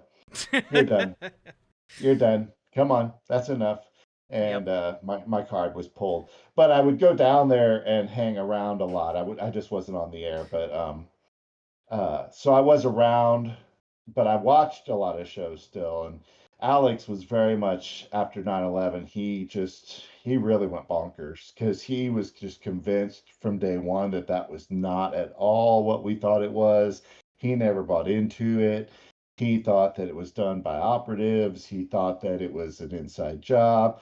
I believe it was Alex early on who was one of the people who brought up the fact that about the paper that Condoleezza Rice and the Attorney General, I forget his name, the guy who was the Attorney General at the time, also the year before 9/11, they wrote a paper in which they talk about the fact that the only way that the American people would get behind us going into another conflict was if we had a Pearl Harbor type of attack. Yeah. And they specifically say in that paper that one of the things that might work is a plane crashing into a building. And so that's why they believe that it was a planned government thing, yada, yada, yada, yada. Yeah. But Alex was one of the first people who brought that up. And so from there, it just degenerates, of course. And, Alex was big into the birther thing on Obama. Yeah, I think he also was, is a proponent of the Oklahoma City bombing was staged by the government too, Yeah, I don't remember that far back, but it wouldn't surprise me if he did because it's in his wheelhouse. Yeah. It's he's all about the false flag narrative, again, it doesn't surprise me that he said the awful things that he said about the Sandy Hook massacre. Yeah, when you were seeing kind of all of that legal drama going down, what goes through your head as somebody who at least worked in proximity to him for a while? I can't even imagine, really. I just say that's just Alex. That's just Alex being Alex, I mean, and it's funny because especially when I'm talking to conservatives and I try to tell them, I know this man. I knew this man. I've sat in a room with this man. I've talked with this man, and I can tell you why he thinks this way, why he acts this way, and then they'll be like, "So what?" He's still telling us the truth, and I'm like, "No, he's not." They still will not accept that someone who knows him, is telling you, "Hey, he's conning you," and they'll just be like, "Well, I believe him. I'm gonna believe him, you know. Yeah, like And it's they've drank the Kool-Aid, of course. It's just that thing, you know. yeah, I'm sure there were people who tried to warn people about Jim Jones, who were like, "Hey, we know this guy. This guy's awful. Don't go with him." And they were like, "No, but we have to because he's so great, you know." How many people know the truth about Trump and have been telling people, "Hey, look, you know, how many people have come out and said, I've worked for the man, I've done this, and, you know, all of these things." And then they just refuse to believe them. Oh, you're just bitter, or oh, you're just this, or I have nothing between me and Alex Jones for me to say anything about him. yeah. You know, I'm just a guy who had TV shows at the same studio as him, and I did some work on like helping strike his set, helping set him up. I sat in the booth a couple of times when he was on the air, and a couple of times he showed me some video that he had that kind of freaked me out, and we had some conversations. That's all we had. I have no reason to sit here and be like, you know, Yeah. anything. You know, Did he doesn't owe me money. You know, he didn't, you know, yeah. we never had a fight over a woman or anything like that. You know what I mean? Like, Yeah, yeah. I am curious, did you ever get any idea where he would get like some of the footage he was getting? well, he had, even then, he had a lot of people who worked for him. Yeah. Like, you know, he was building something from the beginning.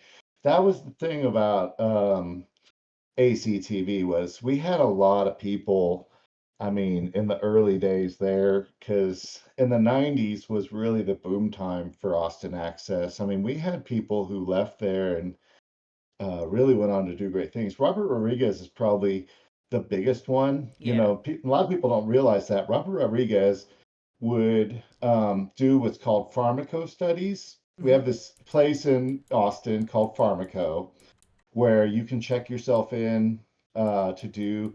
They basically test medications on you, right?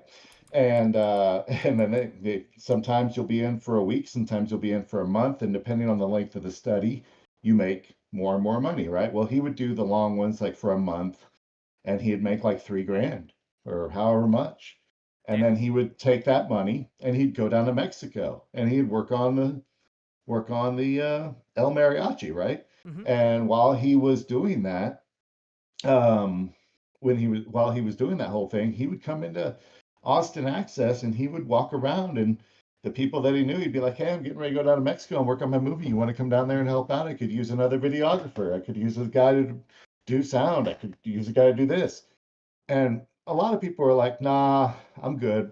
You know, nobody wanted to go down to Mexico. Well, lo and behold, everybody who helped him with El Mariachi now work in his studio, right? Mhm. So stupid people who said no don't have that job, right? Yeah. But I mean, we had what was her name? Lydia. There was a lady named Lydia who ended up leaving our studio and going out to California, and she did Lydia Live out in California and became mildly famous. But you know, we had different people come through for different reasons, and it was kind of a joke that people came to Austin Access to kind of try to jumpstart their career. I know, like I said, my comic book show was actually watched by Fox, by producers from Fox Television, and they were interested in it at one time. My Native American talk show, because it was on and popular, and I won a couple of different awards for it, was on and popular at the same time as Dances with Wolves. And Kevin Costner came through Austin at one point in time, and he was watching my show. I got word that he liked my show and was Wow. interested in it. I never heard anything of it, nothing ever happened of it, but just even to get that kind of rumor floating about was awesome, you Yeah. know, and so, you know, people didn't just come to Austin Access. I mean, we had better equipment in our studios than our local NBC affiliate had in theirs. Mhm. That's We crazy. had we had because it was all provided by the local cable station, the local cable affiliate, excuse me, which at that time was Austin Cablevision, which then became Spectrum. But it was under contract that they had to provide that to us. And we had 3 channels, and it was great. You really felt like you were walking into a full-fledged TV studio. We had editing bays, we had live equipment we could check out. I could check out a 3-camera setup and take it to. I filmed an entire dance recital for a school of dance at the same place where they filmed Austin City Limits one time, with 3 cameras. I had the cords, I had mics, I had crew, the whole nine. I mean, you could do pretty much anything you wanted to. That's pretty cool. Yeah. How exactly? Some people in chat are also asking, like how does getting a public access show off the ground even work? Like, can anyone just kind of come in off the street and like get started, or like what's that process like? So I don't know what the process is now, but back then it was very simple. You had to take a couple of different classes. You had to take like an editing class and like a studio class, and there was a set amount of classes you had to take, and you had to pay for a producer's license. They were all like $100 a piece. You would be a few $100s into it by the time you got done, and then you were a producer. And then once you were a producer, you could check out the equipment. You could sign up for a live slot. It was first come first serve, and or you could just, if you wanted to, you could check out the equipment. You could make your tape. You had to follow the rules as far as how you created your tape. You had to have bars on the beginning. You had to have a slate. You had to have, a whole program that fit the certain time and all this and all of this. And then you could turn in your tape and just do a tape program. I hated editing. Yeah. Which is, as I'm trying to get into, but I've been trying to get into streaming and TikToking and all that. And my big thing is that I just hate editing. So I'm never going to put out good content that way because I just hate it. I've always hated it. I'm a live guy. So yeah, my thing was always to do live shows. But yeah, it was really simple back in the day. I don't know what sort of ways they do it now. I mean, gosh, this has been 30 years. Oh, look, a liver spot. But yeah, it was actually very simple. And then, like I said, once you had your live spot, you'd come in. You usually got there, early because you'd set up your stuff, and then you had to make sure that you got, like, if I was doing a live show in the main studio, for example, I would get the main studio for longer before and after my live slot, so I had enough time to set up and strike down the set, and so forth, and return the equipment. But it was pretty straightforward stuff. And this was, of course, at the time when Wayne's World was popular. Yep, of course. We always used to clown on Wayne's World because, of course, we'd be like, "Oh, it's nothing like that. Nobody's doing shows out of their basement." Although, funnily enough, when Austin Access first started, it was literally a shed next to the broadcast tower, and the people would go up to the shed and check out the equipment out of the little shed and do the shows off the hood of their car. Stuff like that. Okay. Because they didn't have they had nothing to start with. And then they built them this beautiful studio, and we had all this great equipment. My shows were always open to the public. So, which was complicated to do when you're doing them from midnight to 6 a.m. Yeah. Because, security hated it because, 3 a.m, they've got people coming up there wanting to come in. They have to get up and open the door and make them all sign in. But my lives were always open to the public so people could come in, because my thing was, it was an open mic type situation. Yeah. And so people could call in, and I would let them just call in and just vent, talk about whatever. Of course, we didn't screen our calls. Was so, this for the Native American talk show or the comic book show? This was for the late night show. Okay. The Native American talk show was very strictly regulated. We did, it was live as well, but we did a lot of taped pieces. So that was just playing taped pieces while we were live. We went to a lot of powwows. We covered a lot of interesting pieces. Like we covered, at the time when we were doing that show, one of the things that we won an award for was we went up to Oklahoma and we covered a bunch of um, the Native Americans that would use the brown paper bag and the spray paint to huff. Oh, yeah. Because it was a really big deal. So we covered about addiction and things like that. And it was very sad because you'd walk right up to them hey, can we talk to you for a minute? And then we'd be talking to them and we'd start asking them questions about it. And they would flat out deny that they did it. And their noses are silver or gold. Oh, Silver boy. and gold were the two that they would do the most common because it got them the highest. And they would sit there and they would flat out deny it. And it was so sad. And and then we, of course, we had different guests on a lot on that show where it was people talking about tribal issues and things like that. There were a lot of different tribal issues going on in and around Austin and Travis County, which is where Austin is situated, and so forth. So you know, that was a very regulated show. My comic book show, which was on uh, during the afternoon, because I wanted it to be on right as school got out, right? Because that one was more geared for kids. Yeah. So that one we were live as well, because again, Jason doesn't like to do editing. So that one, we would do comic book news.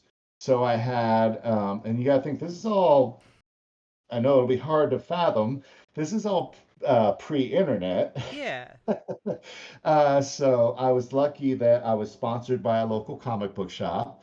And so one of the employees of the comic book shop, he would come in every week and he always had news about things. I remember when the death of Superman happened and we were in the comic book shop and we filmed everybody buying their copies of the death of Superman. The one lady was like, I'm buying a copy of this because it's going to put my kids through college. And we were like, no, no. And, you know, we would have comic book news. We had a lot of artists that came through Austin. I mean, Austin's a big city, so we had a lot of artists like Jim Lee and so many others. I can't even remember them all, but we just had a lot of people that came through Austin. So we'd go and we got to interview them and we got a lot of freebies sent to us, so we would give them away. So every episode we always had giveaways for people. Oh, that's cool.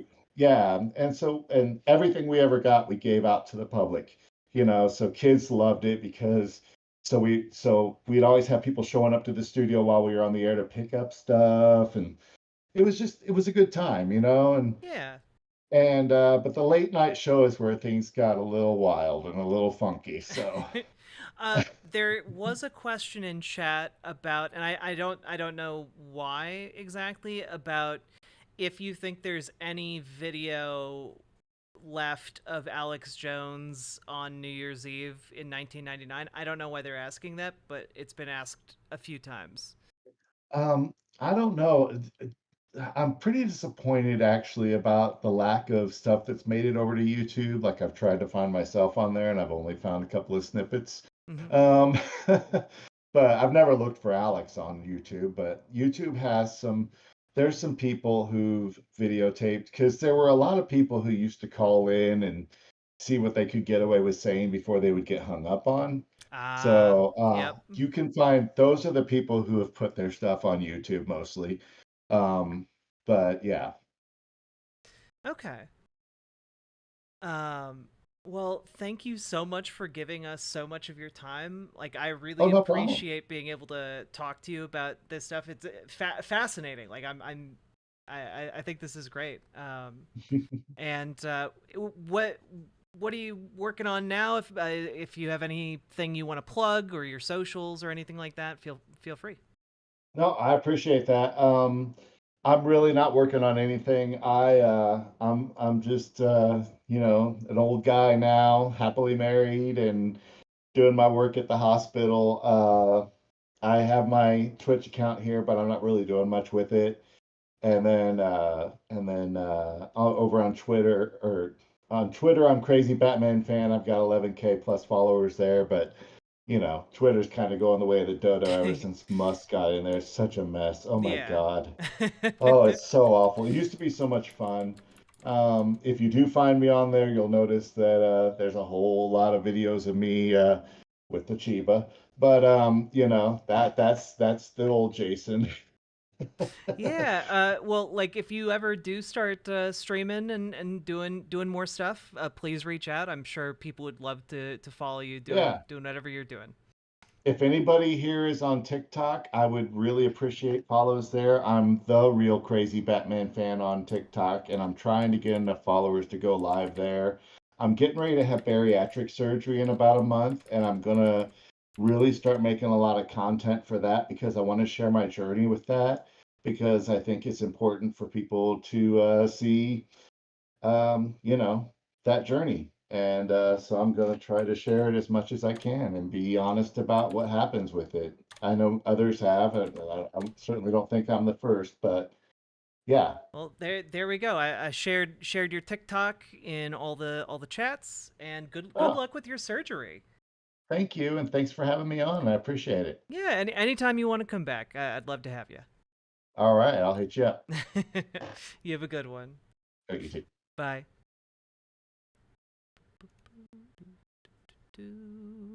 That was really cool. My goodness. That I mean I was absolutely not expecting that when we started doing this Alex Jones segment and someone randomly threw 1995 Alex Jones my way, and my dude rated right in the middle of what we were talking about, and you know what? That was great. I enjoyed that a lot. Also, he was not lying about having a really great Alex Jones impression. That was a very good one.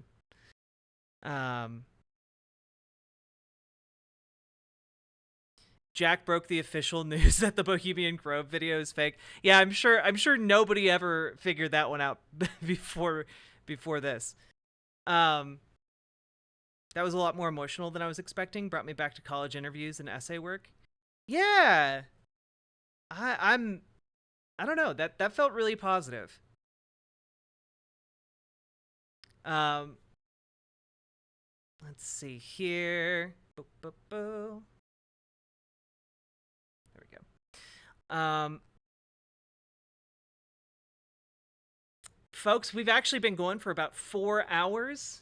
If you've been enjoying the show, hit the follow button on Twitch, hit the subscribe button on YouTube, hit the like button on the YouTube stream, and consider dropping some subs and donos, because those are fundamentally what allow me to live and thrive and survive, and I would like to be able to continue doing all those things.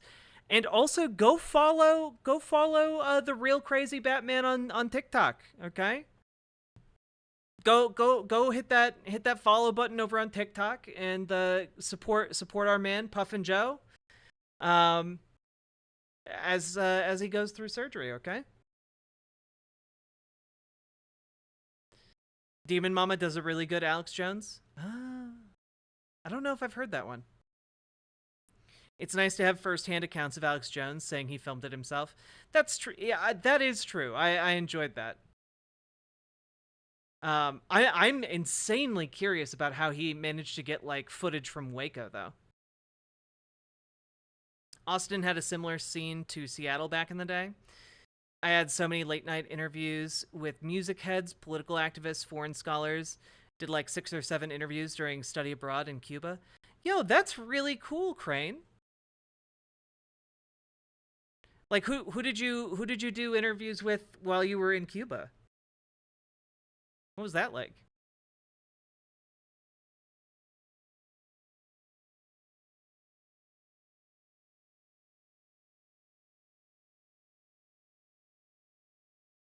World traveler, indeed.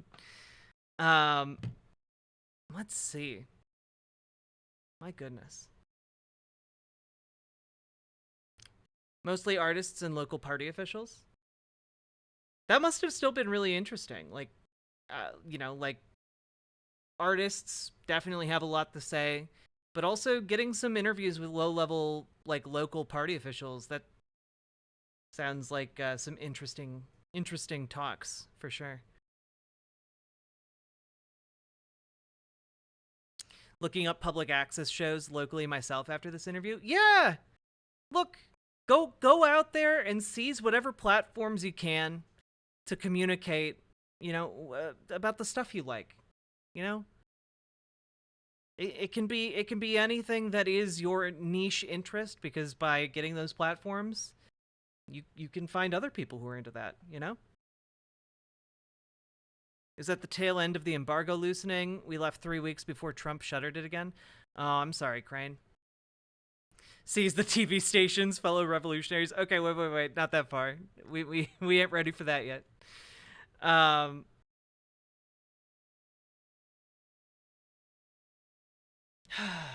My goodness. Also, Trans Girl Jade, thank you for gifting a sub to 10-letter name. Brought some of that BWA energy that is so core to this show and this program. I really appreciate you. Thank you so much. And I hope 10-letter name appreciates it too. Yeah. I guess we can upload that interview and label it official, like, first-hand account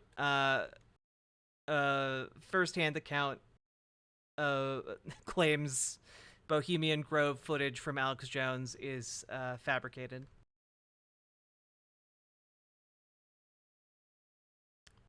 All the places we went while they're closed down, especially after the hurricane. Buddy of mine and his mentor went back, and the pics they brought back broke my fucking heart. Oh, I'm sorry, Crane. I'm lucky if I can seize the toilet seat. Damn. That's bleak. My goodness.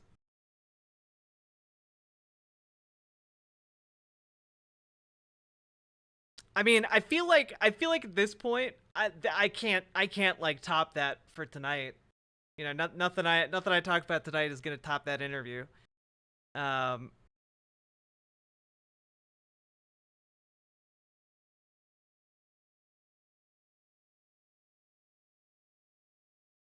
You know, I feel like I've been like able to put out some of the best content of my streaming career this week. And it's wild because like this is far from like the peak of my streaming career so far. So like it's weird. I'm like putting out amazing content, but it's not like reaching people yet. Still wrapping my head around that. It's been great. Well, I'm glad you like it. I think we're gonna call stream tonight. I think we're gonna be done. I'm gonna go and stream some of the